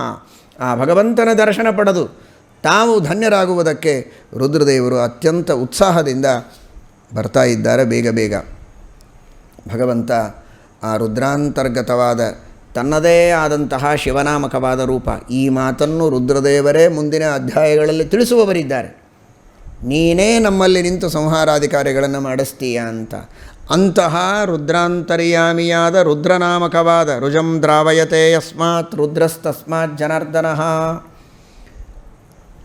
ಎಲ್ಲ ರೋಗಗಳ ಪರಿಹಾರವನ್ನು ಮಾಡುತ್ತಾನೆ ಅನ್ನುವುದಕ್ಕಾಗಿ ಪರಮಾತ್ಮನಿಗೆ ರುದ್ರ ಅಂತ ಕರೀತಾರೆ. ಶಿವಸ್ಥಾಣು, ಸರ್ವ, ಶರ್ವ, ಶಿವ, ಸ್ಥಾಣು ಈ ಎಲ್ಲ ಶಬ್ದಗಳಿಂದ ವಾಚ್ಯನಾದವನು ವಿಷ್ಣು ಅಂತ ವಿಷ್ಣು ಸಹಸ್ರನಾಮದಲ್ಲಿ ನೀವು ಕೇಳ್ತೀರಿ. ಆದಿದೇವೋ ಮಹಾದೇವ ಅಂತ ಮಹಾದೇವ ಶಬ್ದ ವಾಚ್ಯನಾದವನು ವಿಷ್ಣು ಅಂತ ವಿಷ್ಣು ಸಹಸ್ರನಾಮದಲ್ಲಿ ತಿಳಿತೀರಲ್ಲ.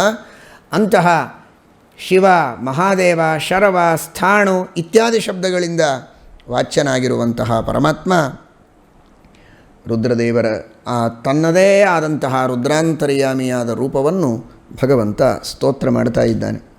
ಆ ರುದ್ರದೇವರ ಸ್ತುತಿಯನ್ನು ಮಾಡಿ ಕೊನೆಗೆ ಭಗವಂತ ಅಂತಾನೆ, ರುದ್ರದೇವರಿಗೆ ಕ್ಷಮೆ ಮಾಡು ನನ್ನನ್ನು, ಏನಾದರೂ ಅಪರಾಧ ಇದ್ದರೆ ಅಂತಂತಾನೆ ಪರಮಾತ್ಮ ನಾಟಕ ಮಾಡುವುದಕ್ಕೆ.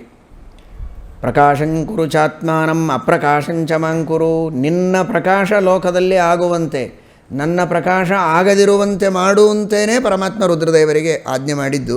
ಅದಕ್ಕೆ ತಕ್ಕಂತೆ ನಾಟಕ ಮಾಡಿ ಹೇಳ್ತಾನೆ, ಕ್ಷಮಸ್ವ ಭಗವಂದೇವ ಭಕ್ತೋಹಂ ತ್ರಾಹಿ ಮಾಂ ಹರ, ಸರ್ವಾತ್ಮನ್ ಸರ್ವಭೂತೇಶ ತ್ರಾಹಿ ಮಾಂ ಸತತಂ ಹರ. ನನ್ನನ್ನು ಕ್ಷಮಾ ಮಾಡು, ನಿನ್ನ ಭಕ್ತ ನಾನು, ನನ್ನನ್ನು ರಕ್ಷಣೆ ಮಾಡು ಅಂತ. ಮೇಲ್ನೋಟಕ್ಕೆ ಭಗವಂತ ಏನೋ ಅಪರಾಧ ಮಾಡಿದವ ಅನ್ನುವುದಕ್ಕೆ ಕ್ಷಮಾ ಕೇಳ್ತಾ ಇದ್ದಾನೆ ರುದ್ರದೇವರಿಗೆ ಅಂತ ತೋರಬೇಕು. ಹಾಗೆ ತೋರಲಿ ಅನ್ನೋದಕ್ಕೆ ದೇವರು ಹೇಳಿದ್ದು. ಆದರೆ ನಿಜವಾದ ಆಂತರ್ಯ ಏನು ಒಳಗಿದ್ದದ್ದು ಅದನ್ನೇ ಈ ಪ್ರಮಾಣವಚನ ತಿಳಿಸಿಕೊಡ್ತದೆ.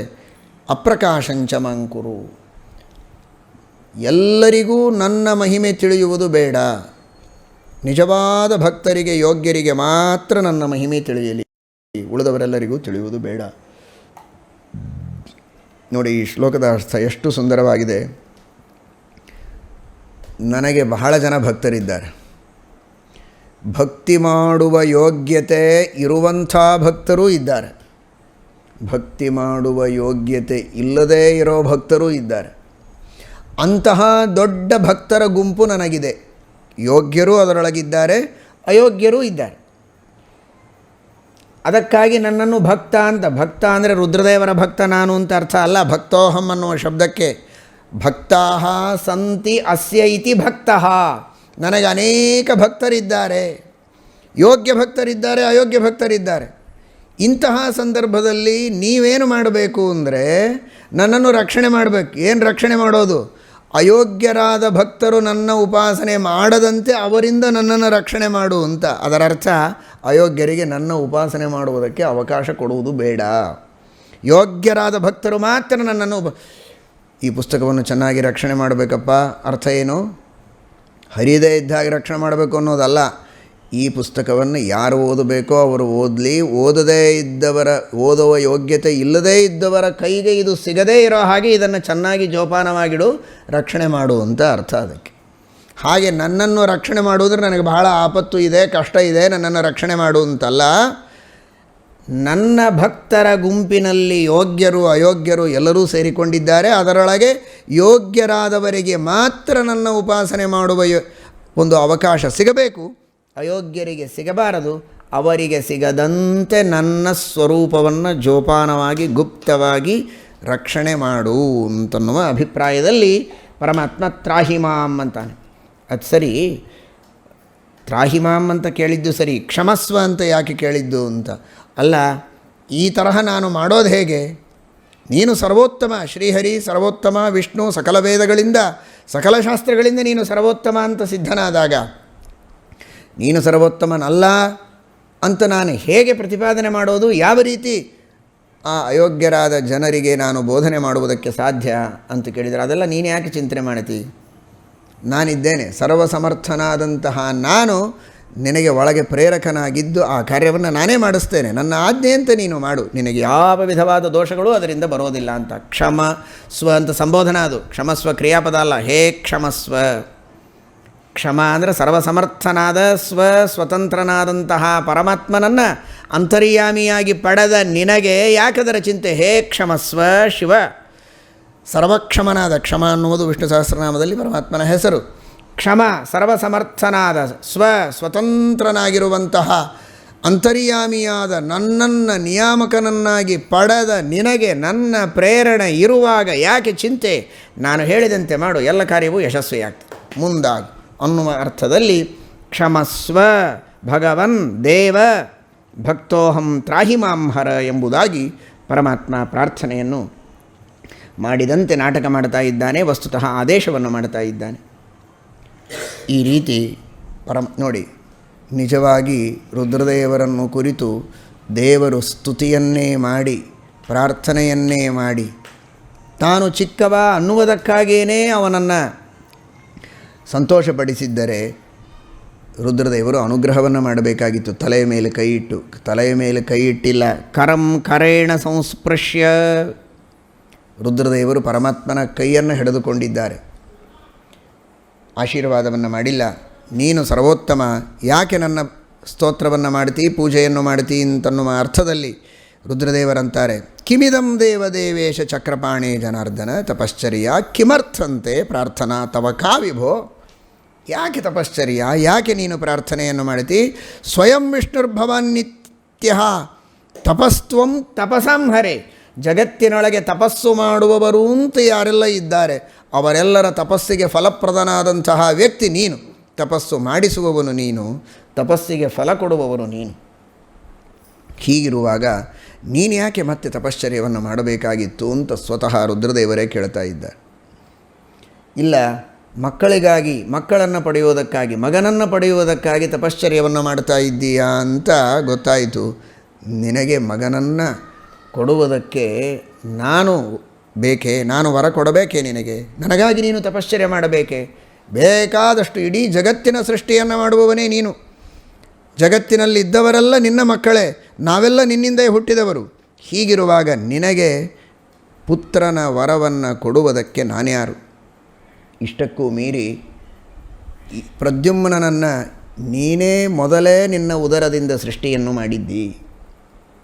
ಏಕಲವ್ಯನ ಜೊತೆಗೆ ಯುದ್ಧ ಮಾಡುವಾಗೊಮ್ಮೆ ಪ್ರದ್ಯುಮ್ನನನ್ನು ತನ್ನ ಉದರದಿಂದ ತೆಗೆದು ಸೃಷ್ಟಿ ಮಾಡಿ ಏಕಲವ್ಯನನ್ನು ಸಂಹಾರ ಮಾಡಿಸಿ ಮತ್ತೆ ಉದರದಲ್ಲಿ ಹಾಕಿಕೊಂಡಿದ್ದಾನೆ ದೇವರು.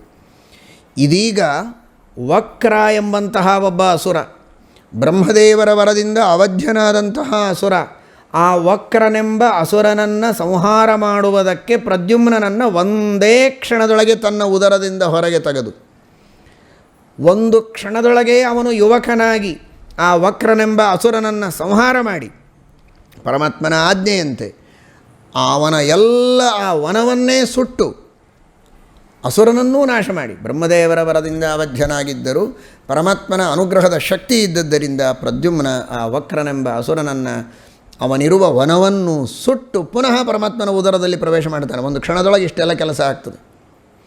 ಈ ರೀತಿ ಇದೀಗ ಪ್ರದ್ಯುಮ್ನನನ್ನು ಹೊರಗೆ ತೆಗೆದು ಆ ಅಸುರನನ್ನು ಸಂಹಾರ ಮಾಡಿಸಿ ವನವನ್ನು ಸುಟ್ಟು ಮತ್ತೆ ಅವನನ್ನು ಒಳಗೆ ಹಾಕ್ಕೊಂಡು ನನಗೆ ಮಗನನ್ನು ಕೊಡು ಅಂತ ಕೇಳ್ತೀಯಲ್ಲ, ಏನು ನಾಟಕ ಇದು?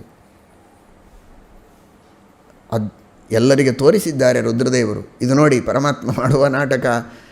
ಮಗನನ್ನು ತಾನು ಹುಟ್ಟಿಸಿ ಕೆಲಸ ಎಲ್ಲ ಮುಗಿಸಿ ಮತ್ತೆ ನನಗೆ ಕೇಳ್ತಾನೆ. ಆದರೆ ನಿನ್ನ ಅಪೇಕ್ಷೆಯಂತೆ ನಿನ್ನ ಆಜ್ಞೆಯಂತೆ ನಾನೇ ವರ ಕೊಟ್ಟಿದ್ದೇನೆ ಅಂತ ಪ್ರಸಿದ್ಧವಾಗಲಿ. ಯಾವ ಕಾಮನನ್ನು ಹಿಂದೆ ನಾನು ತಪಶ್ಚರ್ಯ ಮಾಡುವಾಗ ನನ್ನ ತಪಸ್ಸಿನ ಭಂಗಕ್ಕಾಗಿ ಇಂದ್ರದೇವರು ಕಾಮನನ್ನು ಕಳಿಸಿದರು, ನಾನು ನನ್ನ ಕ್ರೋಧದಿಂದ ಅಗ್ನಿಯನ್ನು ಸೃಷ್ಟಿ ಮಾಡಿ ಆ ಕಾಮನನ್ನು ಭಸ್ಮ ಮಾಡಿ ಹಾಕಿದೆ. ಆಮೇಲೆ ರತಿದೇವಿ ಬಂದು ನನ್ನನ್ನು ಪ್ರಾರ್ಥನೆ ಮಾಡಿದಳು, ನನ್ನ ಗಂಡನನ್ನು ಮತ್ತೆ ಹುಟ್ಟಿಸು, ನನಗೆ ಕೊಡು ಅಂತ. ಅವಳ ಪ್ರಾರ್ಥನೆಗೆ ನಾನು ಓಗೊಟ್ಟು ಪುನಃ ಕಾರುಣ್ಯದಿಂದ ಆ ಕಾಮನಿಗೆ ಈಗ ನಿನ್ನಲ್ಲಿ ಅವತಾರ ಮಾಡುವುದಕ್ಕೆ ಹೇಳ್ತೇನೆ. ಈಗಾಗಲೇ ಅವತಾರ ಮಾಡಿದ್ದಾನೆ, ಆದರೆ ನಿನ್ನ ಆಜ್ಞೆ ಇದ್ದದ್ದರಿಂದ ಪುನಃ ನಾನು ವರ ಕೊಟ್ಟೆ ಎನ್ನುವ ಪ್ರಸಿದ್ಧಿ ಬರುವ ರೀತಿಯಲ್ಲಿ ನಾನು ಆ ಕಾಮನಿಗೆ ಅವತಾರ ಮಾಡುವುದಕ್ಕೆ ಹೇಳ್ತೇನೆ. ಅವನು ಪ್ರದ್ಯುಮ್ನ ಎಂಬ ಹೆಸರಿನಿಂದ ನಿನ್ನಲ್ಲಿ ಅವತಾರ ಮಾಡ್ತಾನೆ ಅಂತಿಷ್ಟು ರುದ್ರದೇವರು ಹೇಳ್ತಾರೆ. ಅವರಂತಾರೆ, ಇಷ್ಟು ಸುಮ್ಮನೆ ನಾಟಕ ಯಾವುದು ನಾಟಕ ಮಾಡಬೇಕಾಗಿತ್ತೋ ಅಷ್ಟು ಸ್ಟೇಜ್ ಮೇಲೆ ನಾಟಕ ಮಾಡಿದ್ದೇ ತಡ ಕೈಯಲ್ಲಿ ಮೈಕ್ ತೆಗೆದುಕೊಂಡ್ರು ನೋಡಿ ರುದ್ರದೇವರು ಉಪನ್ಯಾಸಕ್ಕೆ. ಮೈಕ್ ತೆಗೆದುಕೊಂಡ್ರು ಅನ್ನುವುದರ ತಾತ್ಪರ್ಯ ಎಲ್ಲ ಋಷಿಗಳಿಗೆ, ಮುನಿಗಳಿಗೆ, ಇಂದ್ರಾದಿ ಸಕಲ ದೇವತೆಗಳಿಗೆ ಸರಿಯಾದ ತತ್ವ ಏನು ಅಂತ ಹೇಳುವುದಕ್ಕೋಸ್ಕರ ರುದ್ರದೇವರು ನಿಂತಿದ್ದಾರೆ. ಇದೇ ಸರಿಯಾದ ತತ್ವ ಅಂತ ತಿಳಿಯಬೇಡಿ. ಕೃಷ್ಣ ಚಿಕ್ಕವನು, ನಾನು ಉತ್ತಮ ಅಂತ ಸರ್ವಥಾ ತಿಳಿಯಬೇಡಿ.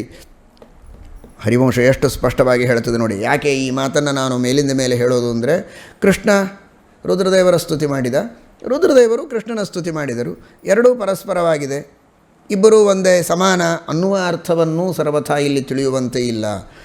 ಹರಿವಂಶದ ಶಬ್ದಗಳನ್ನು ಬಹಳ ಚೆನ್ನಾಗಿ ಗಮನಿಸಿ. ಇತ್ಯುಕ್ತ್ವಾ ಪುನರಾಹೇದಂ ಯಾಥಾತ್ಮ್ಯಂ ದರ್ಶಯನ್ನಿವ. ವಸ್ತುಸ್ಥಿತಿಯನ್ನು ತಿಳಿಸುವುದಕ್ಕೋಸ್ಕರ ರುದ್ರದೇವರು ಎದ್ದು ನಿಂತು ಉಪನ್ಯಾಸ ಮಾಡ್ತಾ ಇದ್ದಾರೆ. ಮುನೀನಾಂ ಶ್ರೋತು ಕಾಮಾನಾಂ ಯಾಥಾತ್ಮ್ಯಂ ತತ್ರ ಸತ್ತಮಃ. ಎರಡೆರಡು ಬಾರಿ ಒಂದೇ ಶ್ಲೋಕದಲ್ಲಿ ಯಾಥಾತ್ಮ್ಯ ಎಂಬ ಶಬ್ದವನ್ನು ಬಳಸ್ತಾರೆ. ನಿಜವಾದ ಸತ್ಯ ಸಂಗತಿಯನ್ನು ತಿಳಿಸುವುದಕ್ಕೋಸ್ಕರ ರುದ್ರದೇವರು ಉಪದೇಶ ಮಾಡ್ತಾ ಇದ್ದಾರೆ.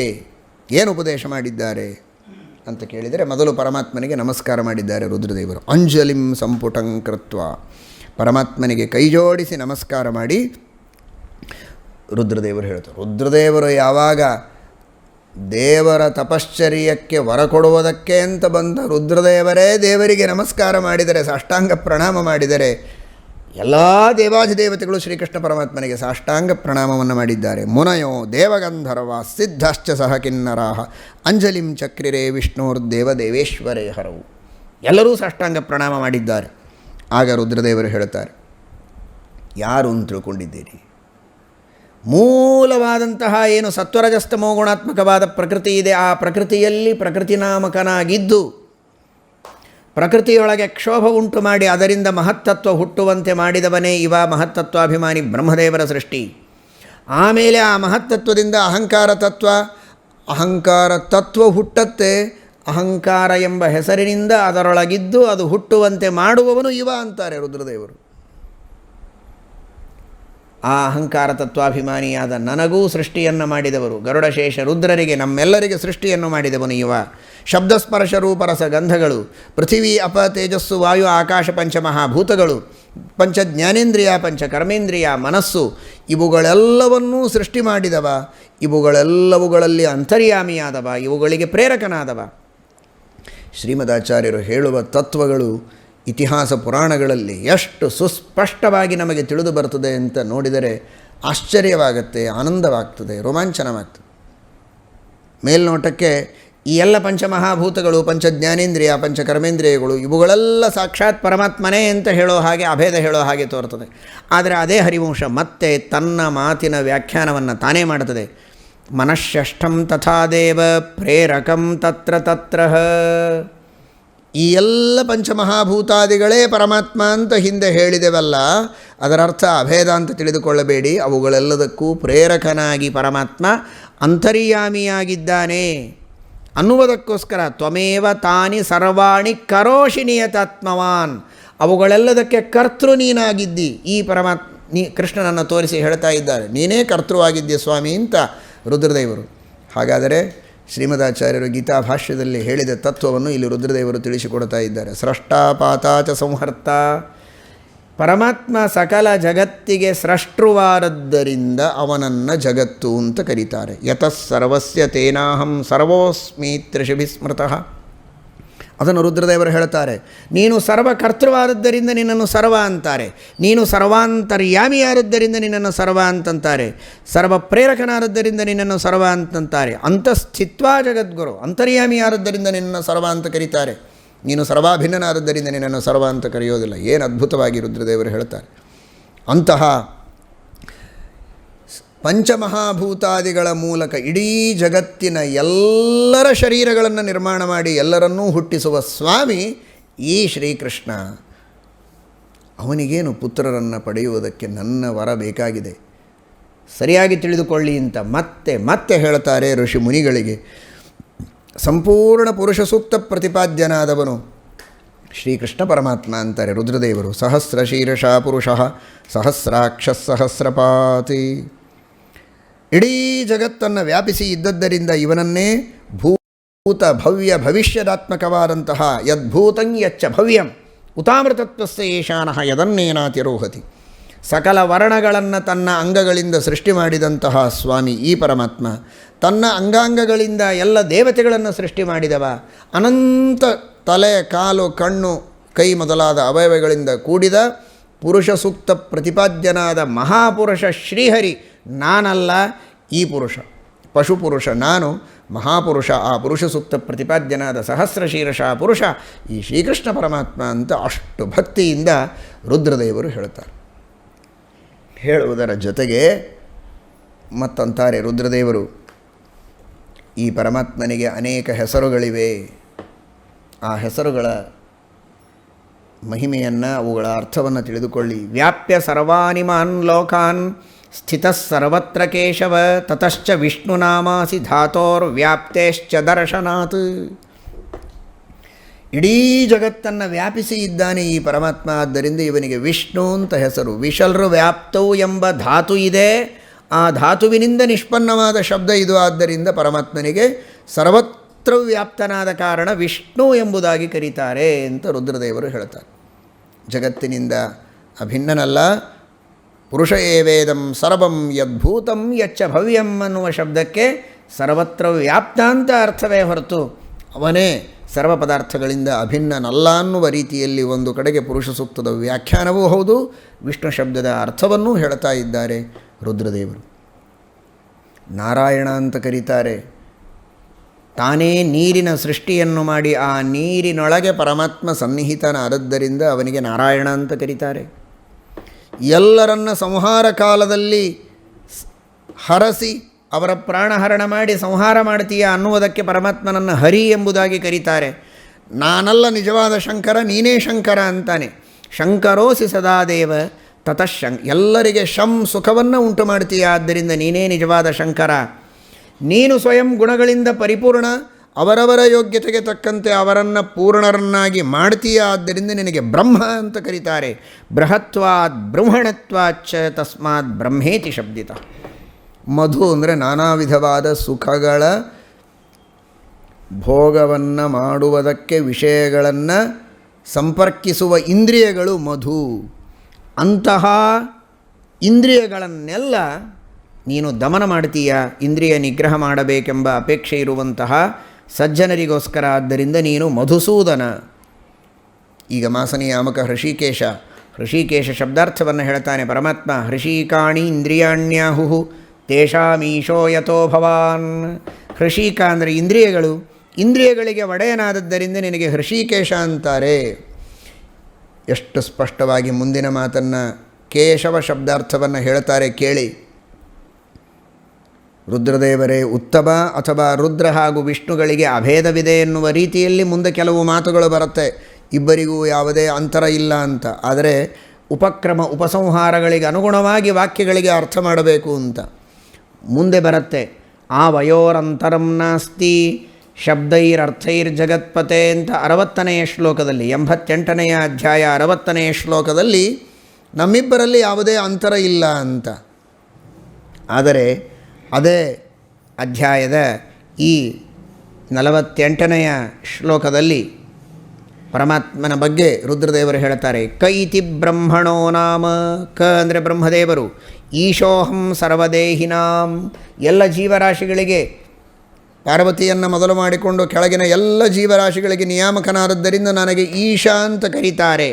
ಆವಾಂ ತವಾಂಗ ಸಂಭೂತವು ತಸ್ಮಾತ್ ಕೇಶವನಾಮವಾನ್. ನಮ್ಮಿಬ್ಬರಿಗೆ ಜನಕನಾದದ್ದರಿಂದ, ನಮ್ಮಿಬ್ಬರಿಗೆ ಪ್ರವರ್ತಕನಾದದ್ದರಿಂದ ನಿನಗೆ ಕೇಶವ ಅಂತ ಕರೀತಾರೆ ಅಂತ. ಪರಮಾತ್ಮನಿಂದ ಹುಟ್ಟಿದವರು ನಾನು ಮತ್ತು ಬ್ರಹ್ಮದೇವರು, ನಮಗೆ ಪ್ರವರ್ತಕ ಅವನು, ಅದಕ್ಕಾಗಿ ಅವನನ್ನು ಕೇಶವ ಅಂತ ಕರೀತಾರೆ ಅಂತ ಹೇಳ್ತಾರೆ.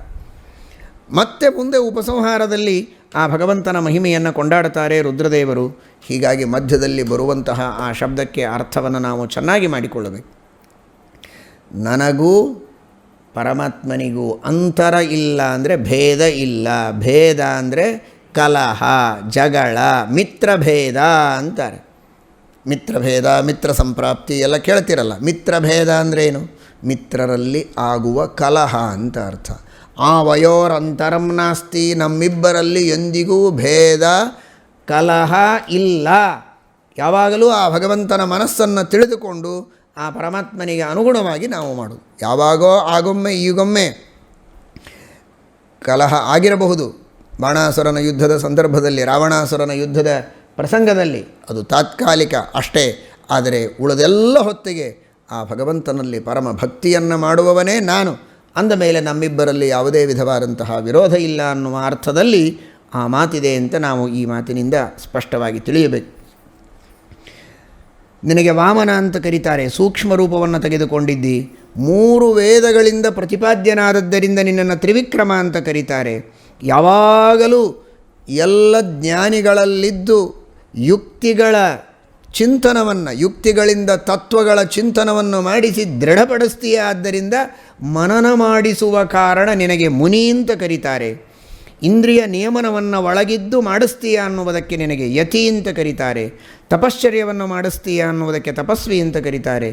ಹೀಗೆಲ್ಲ ಶಬ್ದಗಳ ಸಕಲ ವಿಭೂತಿ 10ನೇ ಅಧ್ಯಾಯದಲ್ಲಿ ಭಗವದ್ಗೀತೆಯಲ್ಲೇನು ಪರಮಾತ್ಮ ತಾನು ವಿಭೂತಿಯ ರೂಪಗಳನ್ನು ಹೇಳ್ತಾನೆ, ಅದೆಲ್ಲವನ್ನು ರುದ್ರದೇವರು ಹೇಳ್ತಾರೆ. ಪ್ರಾಯಃ ರುದ್ರಾಣಾಂ ಶಂಕರಶ್ಚಾಸ್ಮಿ ಅಂತ ಅಲ್ಲಿ ಹೇಳಿದ್ದಾನೆ. ಅದನ್ನು ಹೇಳ್ತಾರೆ. ರುದ್ರಾಣಾಂ ಅಹಮೇವಾಸಿ ವಸೂನಾಂ ಪಾವಕೋ ಭವಾನ್.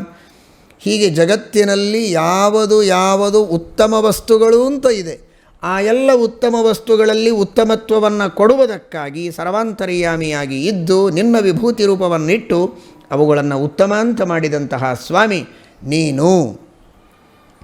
ನಮಗೇನು ಹೆಸರಿದೆ, ಬ್ರಹ್ಮರುದ್ರಾದಿ ದೇವತೆಗಳಿಗೆ, ನಮಗೆಲ್ಲ ಋಷಿಗಳಿಗೆ ಮುನಿಗಳಿಗೆ ಏನೆಲ್ಲ ಹೆಸರುಗಳಿವೆ ಅವು ನಿನ್ನ ಹೆಸರುಗಳೇ. ನಾಮಾನಿ ತವ ಗೋವಿಂದ ಯಾನಿ ಲೋಕೆ ಮಹಾಂತಿ ಚ. ಇಡೀ ಜಗತ್ತಿನಲ್ಲಿ ಏನೆಲ್ಲ ನಾಮಗಳಿವೆ ಅವು ನಿನ್ನ ನಾಮಗಳು. ತಾನ್ನೇವ ಮಮ ನಾಮಾನಿ ನಾತ್ರ ಕಾರ್ಯ ವಿಚಾರಣ. ನನಗೇನು ರುದ್ರ, ಶಿವ, ಶಂಕರ ಅನೇಕ ಹೆಸರುಗಳಿವೆ. ಅಥವಾ ಬ್ರಹ್ಮದೇವರಿಗೆ ಬ್ರಹ್ಮ, ಕಮಲಾಸನ ಇತ್ಯಾದಿ ಹೆಸರುಗಳಿವೆ. ಅಜ, ಸ್ವಯಂಭೂ ಅದೆಲ್ಲ ನಿನ್ನ ಹೆಸರುಗಳೇ.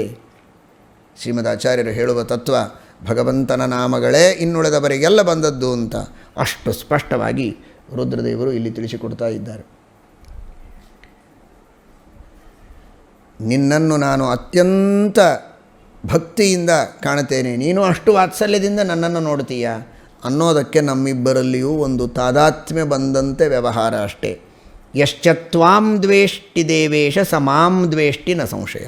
ನಿನ್ನ ದ್ವೇಷ ಮಾಡಿದರೆ ನನ್ನ ದ್ವೇಷ ಮಾಡಿದ ಹಾಗೆ, ನನ್ನಲ್ಲಿ ಪ್ರೀತಿ ಮಾಡಿದರೆ ನಿನ್ನಲ್ಲಿ ಪ್ರೀತಿ ಮಾಡಿದ ಹಾಗೆ, ನಿನ್ನಲ್ಲಿ ಪ್ರೀತಿ ಮಾಡಿದರೆ ನನ್ನಲ್ಲಿ ಪ್ರೀತಿ ಮಾಡಿದ ಹಾಗೆ. ಆ ಅರ್ಥದೊಳಗೆ ನಮ್ಮಿಬ್ಬರಲ್ಲಿ ಅಂತರ ಇಲ್ಲ ಅಂತ ಹೇಳಿದ್ದಷ್ಟೇ ಹೊರತು ಅವಶ್ಯವಾಗಿ ಅತ್ಯಂತ ಭೇದ ಉಂಟು ಅನ್ನುವುದನ್ನು ರುದ್ರದೇವರು ಸಮರ್ಥನೆ ಮಾಡ್ತಾ ಇದ್ದಾರೆ. ರುದ್ರದೇವರು ಪರಮಾತ್ಮನನ್ನು ಕುರಿತು ಇಷ್ಟು ಹೇಳಿದ್ದಾರೆ. ಮುನಿಗಳನ್ನು ಕುರಿತು ಪರಮಾತ್ಮನ ತತ್ವ ಇದು, ಇದನ್ನು ಸರಿಯಾಗಿ ತಿಳಿಯಿರಿ, ನಾನು ಸರ್ವೋತ್ತಮ ಅಂತ ತಿಳಿಯಬೇಡಿ ಅಂತ ಹೇಳಿದರೆ ತೃಪ್ತಿ ಆಯಿತಾ ರುದ್ರದೇವರಿಗೆ? 88ನೆಯ ಅಧ್ಯಾಯದಲ್ಲಿ 89ನೆಯ ಅಧ್ಯಾಯದಲ್ಲಿ ಪುನಃ ಹೇಳುತ್ತಾರೆ ರುದ್ರದೇವರು ಮತ್ತೆ. ಏವಂ ಜಾನೀತ ಹೇ ವಿಪ್ರಾಹ ಏ ಭಕ್ತಾ ದ್ರಷ್ಟುಮಾಗತಾಹ. ಏನೂ ವ್ಯತ್ಯಾಸ ಮಾಡತಕ್ಕದ್ದಲ್ಲ ಇದರಲ್ಲಿ. ಏತದೇವ ಪರಂ ವಸ್ತು ನೈತಸ್ಮಾತ್ ಪರಮಸ್ತಿವಹ. ಇವನೇ ಸರ್ವೋತ್ತಮ ವಸ್ತು, ಇವನಿಗಿಂತ ಉತ್ತಮ ವಸ್ತು ಇನ್ನೊಂದಿಲ್ಲ ಅಂತ ಮತ್ತೆ ಮತ್ತೆ ಹೇಳ್ತಾ ಇದ್ದಾರೆ ರುದ್ರದೇವರಿಗೆ. ಎಷ್ಟು ಇದಕ್ಕೆ ಅಭ್ಯಾಸ ಅಂತಾರೆ. ಒಂದು ಬಾರಿ ಹೇಳುವುದಲ್ಲದೆ ಮತ್ತೆ ಮತ್ತೆ ಹೇಳುವುದುಂಟಲ್ಲ, ಇದಕ್ಕೆ ಅಭ್ಯಾಸ ಅಂತಾರೆ. ಅದು ತಾತ್ಪರ್ಯ ಲಿಂಗ. ರುದ್ರದೇವರು ಸುಮ್ಮನೆ ಹೇಳಿದ್ದಲ್ಲ ನಾಟಕಕ್ಕಾಗಿ. ಪರಮಾತ್ಮ ಒಂದು ಬಾರಿ ಸ್ತೋತ್ರ ಮಾಡಿ ಸುಮ್ಮನಾದ, ಮುಂದೇನು ಮಾತನೇ ಆಡಿಲ್ಲ ದೇವರು. ಆದರೆ ರುದ್ರದೇವರು ಮಾತ್ರ ಮತ್ತೆ ಮತ್ತೆ ದೇವರ ಸ್ತೋತ್ರ ಮಾಡುವ ಮೂಲಕ ದೇವರೇ ಸರ್ವೋತ್ತಮ ಅಂತನ್ನುವ ವಿಷಯದಲ್ಲಿ ತಮಗೆ ಮಹಾ ತಾತ್ಪರ್ಯವಿದೆ ಅಂತ ತೋರಿಸ್ತಾರೆ. ಪರಮಾತ್ಮ ಮಾತ್ರ ನಾನು ಕೇವಲ ನಾಟಕಕ್ಕಾಗಿ ಮಾಡಿದ್ದು ಅನ್ನುವುದಕ್ಕೆ ಒಂದು ಬಾರಿ ನಮಸ್ಕಾರ ಮಾಡಿ ಸ್ತೋತ್ರ ಮಾಡಿ ಸುಮ್ಮನಾಗಿಬಿಟ್ಟ. ಏತದೇವ ಪ್ರತಿಯೊಂದು ಬಾರಿ ಏವಕಾರ ಹಾಕ್ತಾರೆ. ಏತದೇವ ಸದಾ ವಿಪ್ರಾಧ್ಯೇಯಂ ಸತತ ಮಾನಸಿಹಿ. ಇವನ ಧ್ಯಾನವನ್ನೇ ನೀವು ಮಾಡಬೇಕು, ಇವನ ಪ್ರೀತಿಗಾಗಿಯೇ ತಪಶ್ಚರ್ಯ ಮಾಡಬೇಕು, ಇವನೇ ನಿಮಗೆ ಫಲಪ್ರದ, ಇವನೇ ನಿಮಗೆ ಮೋಕ್ಷದಾತ. ಘಂಟಾಕರ್ಣರಿಗೆ ಹೇಳೋದಲ್ಲ, ದೇವತೆಗಳಿಗೆ ಮುನಿಗಳಿಗೂ ಅದೇ ಮಾತನ್ನು ಮತ್ತೆ ಹೇಳ್ತಾರೆ ರುದ್ರದೇವರು. ಏಷವೋ ಮೋಕ್ಷದಾಚಾಚ ಏಷ ಮಾರ್ಗ ಉದಾಹೃತಃ ಏಷ ಪಂಥಾಹ ಏತತ್ ಕರ್ಮ ಅಂತ ಐತರೇಯೋಪನಿಷತ್ತಿನಲ್ಲಿ ಹೇಳಿದಂತೆ ಇವನೇ ನಿಮಗೆ ಮೋಕ್ಷವನ್ನು ಹೊಂದುವುದಕ್ಕೆ ಮಾರ್ಗನೂ ಹೌದು, ಮೋಕ್ಷವನ್ನು ಕೊಡುವವನೂ ಅವನೇ, ವೇದ ಪ್ರತಿಪಾದ್ಯ ಇವನೇ ಅಂಥೇಳಿ ಮತ್ತೆ ತೃಪ್ತಿ ಇಲ್ಲದೆ ಏವ ಮೇವ ವಿಜಾನೀತ ನಾತ್ರ ಕಾರ್ಯ ವಿಚಾರಣ. ಇದರೊಳಗೆ ಏನೂ ವ್ಯತ್ಯಾಸ ಮಾಡತಕ್ಕದ್ದಲ್ಲ. ಹರಿರೇಕಸ್ಸದಾಧ್ಯೇಯ ಭವದ್ಭಿಸ್ಸತ್ವಮಸ್ಥಿತೈ ನಾನ್ಯೋ ಜಗತಿ ದೇವೋಸ್ತಿ ವಿಷ್ಣೋರ್ನಾರಾಯಣಾತ್ ಪರಃ. ದೇವರಿಗಿಂತಲೂ ಉತ್ತಮನಾದ ಇನ್ನೊಬ್ಬವ ವಿಷ್ಣುವಿಗಿಂತಲೂ ಉತ್ತಮನಾದವನು ಸರ್ವಥಾ ಇಲ್ಲ. ಓಂಕಾರ ಪ್ರತಿಪಾದ್ಯನಾದವನು ಇವನೇ. ಓಂಕಾರದ ಜಪ ಮಾಡಿ ಎಲ್ಲ ಯತಿಗಳು ಮುನಿಗಳು ನೀವೆಲ್ಲ ಈ ವಿಷ್ಣುವೇ ಓಂಕಾರ ಪ್ರತಿಪಾದ್ಯನಾಗಿದ್ದಾನೆ, ಮೋಕ್ಷಪ್ರದನಾಗಿದ್ದಾನೆ ಎಂಬ ಅನುಸಂಧಾನದಿಂದ ಓಮಿತ್ಯೇವ ಸದಾ ವಿಪ್ರಾ ಪಠತಧ್ಯಾತ ಕೇಶವಂ ತಥೋ ನಿಶ್ರೇಯಸ ಪ್ರಾಪ್ತಿ ಭವಿಷ್ಯತಿ ನ ಸಂಶಯ. ಆ ಮೋಕ್ಷ ನಿಮ್ಮ ಧ್ಯಾನದಿಂದ ನಿಮ್ಮ ಜ್ಞಾನದ ಮಹಿಮೆಯಿಂದ ಆಗ್ತದೆ ಅಂತ ತಿಳಿದುಕೊಳ್ಳಬೇಡಿ. ಏವಂ ಧ್ಯಾತೋ ಹರಿಃ ಸಾಕ್ಷಾತ್ ಪ್ರಸನ್ನೋವೋ ಭವಿಷ್ಯತಿ ಭವನಾಶಂ ಅಯಂ ದೇವ ಕರಿಷ್ಯತಿ ದೃಢಂ ಹರಿ. ಪ್ರಸನ್ನನಾಗಿ ತನ್ನ ಪ್ರಸಾದದಿಂದ ನಿಮಗೆ ಮೋಕ್ಷವನ್ನು ಕೊಡ್ತಾನೆ. ಅಂತಹ ಪರಮಾತ್ಮನ ಸ್ಮರಣೆಯನ್ನು ಸದಾಕಾಲದಲ್ಲಿ ನೀವು ಮಾಡಬೇಕು ಅಂತ ರುದ್ರದೇವರು ಅಷ್ಟು ಗಟ್ಟಿಯಾಗಿ ಹೇಳ್ತಾರೆ. ಹಾಗಾದರೆ ಬ್ರಹ್ಮರುದ್ರಾದಿ ದೇವತೆಗಳ ಉಪಾಸನೆಯನ್ನು ಮಾಡಲೇಬಾರದು, ನಮ್ಮೆಲ್ಲರ ಉಪಾಸನೆಯನ್ನು ಅಂತ ತಿಳಿದುಕೊಳ್ಳಬೇಡಿ. ಮಾಡಿ ನಾವೆಲ್ಲ ಈ ಪರಮಾತ್ಮನ ಪ್ರಾಪ್ತಿಗೆ ಉಪಾಯರಾಗಿದ್ದೇವೆ ಅಂತ ತಿಳಿಯಿರಿ. ನಮ್ಮ ಉಪಾಸನೆ ಮಾಡಿದರೆ ಆ ಭಗವಂತನ ಧ್ಯಾನ ಮಾಡುವ, ಸೇವೆ ಮಾಡುವ, ಭಜನೆ ಮಾಡುವ ಒಂದು ಭಾಗ್ಯವನ್ನು ನಿಮಗೆ ಕೊಡ್ತೇವೆ. ಅದರಿಂದ ನೀವು ಆ ಪರಮಾತ್ಮನ ದರ್ಶನವನ್ನು ಪಡೆಯಬಹುದು. ಅದಕ್ಕಾಗಿ ನಮ್ಮ ಸೇವೆ, ನಮ್ಮನ್ನೇ ಹೊಂದುವುದಕ್ಕಾಗಿ ಅಲ್ಲ, ನಮ್ಮಿಂದಲೇ ಮೋಕ್ಷವನ್ನು ಪಡೆಯುವುದಕ್ಕಾಗಿ ಅಲ್ಲ, ಆ ಪರಮಾತ್ಮನನ್ನು ಪಡೆಯುವುದಕ್ಕೋಸ್ಕರ ನಾವು ಉಪಾಯರು, ಮಾರ್ಗರಾಗ್ತೇವೆ ಅನ್ನೋದಕ್ಕೆ ಅಂತ ಮಹಾಭಾರತ ತಾತ್ಪರ್ಯ ನಿರ್ಣಯದಲ್ಲಿ ಶ್ರೀಮದಾಚಾರ್ಯರು ತಿಳಿಸಿಕೊಟ್ಟಿದ್ದಾರೆ. ಆ ಮಾತನ್ನು ಹರಿವಂಶ ಅತೀ ಸ್ಪಷ್ಟವಾಗಿ ಹೇಳುತ್ತದೆ. ಉಪಾಯೋಯಂ ಮಯಾ ಪ್ರೋಕ್ತಃ. ಇಷ್ಟು ಹೊರಗೆ ನಮ್ಮೆಲ್ಲರ ಉಪಾಸ್ಯೋಹಂ ಸದಾ ವಿಪ್ರಾಹ ಉಪಾಸ್ಯೇಸ್ಮಿನ್ ಹರೌ ಸ್ಮೃತಃ. ಈ ಪರಮಾತ್ಮನ ಉಪಾಸನೆ ಮಾಡಬೇಕು ಅಂತಾದರೆ ನನ್ನ ಉಪಾಸನೆಯನ್ನು ಮಾಡಿ. ಯಾಕೆ ಅಂದರೆ ಇದು ಉಪಾಯ. ನಮ್ಮ ಉಪಾಸನೆ ಮಾಡಿದರೆ ನಿಮಗೆ ಪರಮಾತ್ಮನ ಉಪಾಸನೆಯನ್ನು ಮಾಡುವುದಕ್ಕೆ ಸಾಧ್ಯವಾಗತ್ತೆ. ಅದಕ್ಕಾಗಿ ಉಪಾಸನೆ ಮಾಡಿ ಅಂತ ಇಷ್ಟು ಹೇಳಿದಾಗ ದೇವತೆಗಳಿಗೆ, ಮುನಿಗಳಿಗೆ ಇದೆಲ್ಲ ಪೂರ್ಣವಾಗಿ ಮನಸ್ಸಿನಲ್ಲಿ ಗೊತ್ತು, ದೃಢವಾಗಿ ಗೊತ್ತು ವಿಷ್ಣುವೇ ಸರ್ವೋತ್ತಮ ಅಂತ. ಆದರೂ ಕೇವಲ ಯುಕ್ತಿಗಳಿಂದ ಏನೋ ಅಲ್ಪ ಸ್ವಲ್ಪ ಸಂಶಯಗಳು ಬಂದಿದ್ದರೆ ಅದನ್ನೂ ರುದ್ರದೇವರು ಪರಿಹಾರ ಮಾಡಿದ್ದಾರೆ. ಸಂಶಯವನ್ನು ಸಂಪೂರ್ಣವಾಗಿ ಪರಿಹಾರ ಮಾಡಿ ವಿಷ್ಣು ಸರ್ವೋತ್ತಮತ್ವದ ಸ್ಥಾಪನೆ ಮಾಡಿದ್ದಾರೆ ಅಂತ ಶ್ರೀಮದಾಚಾರ್ಯರು ತಾತ್ಪರ್ಯ ನಿರ್ಣಯದಲ್ಲಿ ತಿಳಿಸ್ತಾರೆ. ಆ ಮಾತನ್ನು ಹರಿವಂಶ ಇಲ್ಲಿ ಹೇಳುತ್ತದೆ. ಛಿನ್ನೋನ ಸಂಶಯ ಸರ್ವಃ ಗೃಹೀತೋರ್ಥ ಸದಾದೃಶ. ನಮ್ಮ ಎಲ್ಲ ಸಂಶಯಗಳು ಪರಿಹಾರವಾಯಿತು ಅಂತ ಅವರು ಹೇಳಿದ್ದಾರೆ. ಆಮೇಲೆ ಯಥಾಹ ಭಗವಾನ್ ರುದ್ರ ಯಥಾಮಃ ಸತತಂ ಹರೌ ಇತಿತೇ ಮುನಯಃ ಪ್ರೀತಾ ಪ್ರಣೇಮುಃ ಕೇಶವಂ ಹರಿಂ. ರುದ್ರದೇವರು ಹೇಳಿದ ರೀತಿಯಲ್ಲಿ ವಿಷ್ಣುವನ್ನೇ ಸರ್ವೋತ್ತಮ ಅಂತ ತಿಳಿದು ನಾವು ಇನ್ನು ಮೇಲೆ ಉಪಾಸನೆ ಮಾಡ್ತೇವೆ. ಇಷ್ಟು ದಿವಸವೂ ಮಾಡ್ತಾ ಇದ್ವಿ, ಇನ್ನೂ ದಾರ್ಢ್ಯದಿಂದ ಇನ್ನು ಮುಂದೆ ಉಪಾಸನೆ ಮಾಡ್ತೇವೆ ಅಂತ ಪುನಃ ಸಾಷ್ಟಾಂಗ ಪ್ರಣಾಮ ಮಾಡಿದ್ದಾರೆ ಶ್ರೀಕೃಷ್ಣ ಪರಮಾತ್ಮನಿಗೆ. ಉಪದೇಶ ಎಲ್ಲ ಮಾಡಿದರು ಇಷ್ಟೊತ್ತು. 2 ಅಧ್ಯಾಯಗಳಿಂದ ಋಷಿಮುನಿಗಳನ್ನು ದೇವತೆಗಳನ್ನು ಕುರಿತು ರುದ್ರದೇವರು ಉಪದೇಶ ಮಾಡಿ ಪುನಃ 90ನೇ ಅಧ್ಯಾಯದಲ್ಲಿ ತಾವು ಪರಮಾತ್ಮನ ಸ್ತುತಿಯನ್ನು ಮಾಡ್ತಾರೆ. ಮತ್ತೆ ನೇರವಾಗಿ ಆ ಸ್ತುತಿಯನ್ನು ಮಾಡುವಾಗಲೂ ಹರಿವಂಶ ಹೇಳುತ್ತದೆ, ನಾಟಕಕ್ಕಾಗಿ ಮಾಡುವ ಸ್ತುತಿ ಅಲ್ಲ ಇದು. ಅರ್ಥ್ಯಾಭಿಸ್ತು ತದಾ ವಾಗ್ಭಿ ಮುನೀನಾಂ ಶೃಣ್ವತಾಂ ತಥಾ.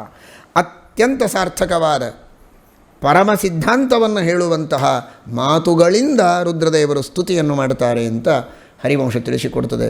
ಅತ್ಯದ್ಭುತವಾದ ಸ್ತೋತ್ರವನ್ನು ಮಾಡಿದ್ದಾರೆ ರುದ್ರದೇವರು.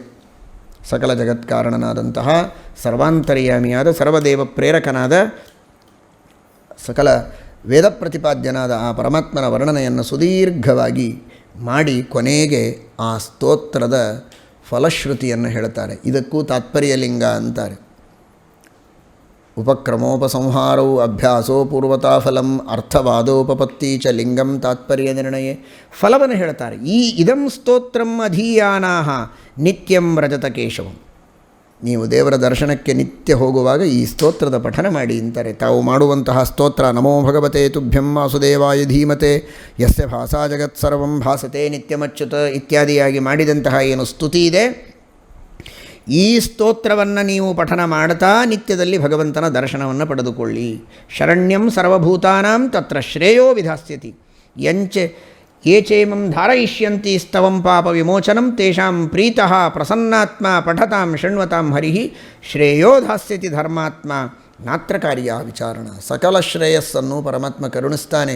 ಅಂತಹ ಶ್ರೇಷ್ಠವಾದ ಸ್ತೋತ್ರ ಇದು ಅಂತ ರುದ್ರದೇವರು ಹೇಳಿದಾಗ ಮತ್ತೆ ಮುನಿಗಳು ಇನ್ನಷ್ಟು ಆಶ್ಚರ್ಯಚಕಿತರಾಗಿ ತಮೇವ ಪರಮಂ ತತ್ವಂ ಮತ್ವಾ ನಾರಾಯಣಂ ಹರಿಂ ವಿಸ್ಮಯಂ ಪರಮಂ ಗತ್ವಾ ಮೇನಿರೇ ಸುಕೃತಾರ್ಥತಾಂ.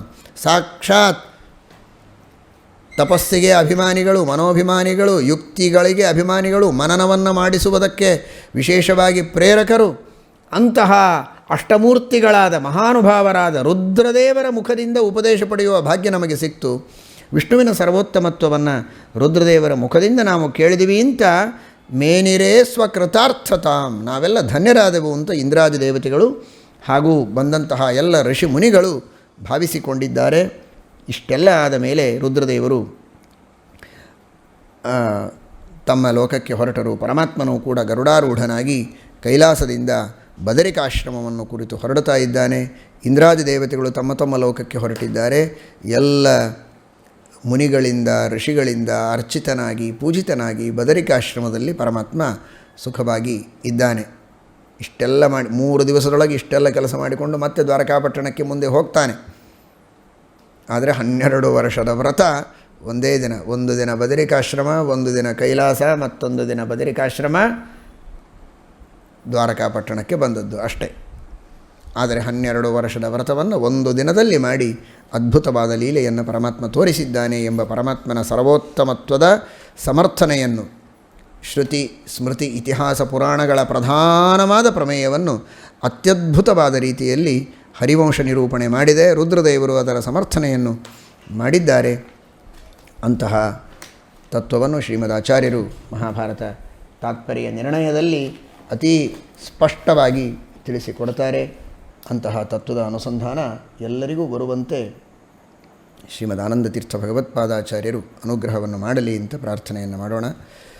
ಹರೇ ರಾಮ ರಾಮ ರಾಮ ಹರೇ ಹರೇ, ಹರೇ ಕೃಷ್ಣ ಕೃಷ್ಣ ಕೃಷ್ಣ ಹರೇ ಹರೇ, ಹರೇ ರಾಮ ರಾಮ ರಾಮ ಹರೇ ಹರೇ, ಹರೇ ಕೃಷ್ಣ ಕೃಷ್ಣ ಕೃಷ್ಣ ಹರೇ ರಾಮ ರಾಮ ರಾಮ ಹರೇ ಹರೇ, ಹರೇ ಕೃಷ್ಣ ಕೃಷ್ಣ ಕೃಷ್ಣ ಹರೇ ರಾಮ ರಾಮ ರಾಮ ಹರೇ ಹರೇ, ಹರೇ ಕೃಷ್ಣ.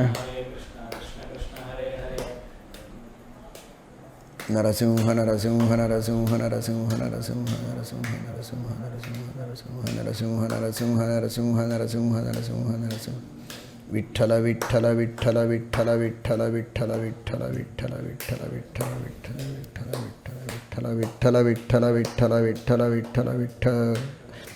ಹರಯೇ ನಮಃ. ಶ್ರೀಕೃಷ್ಣ.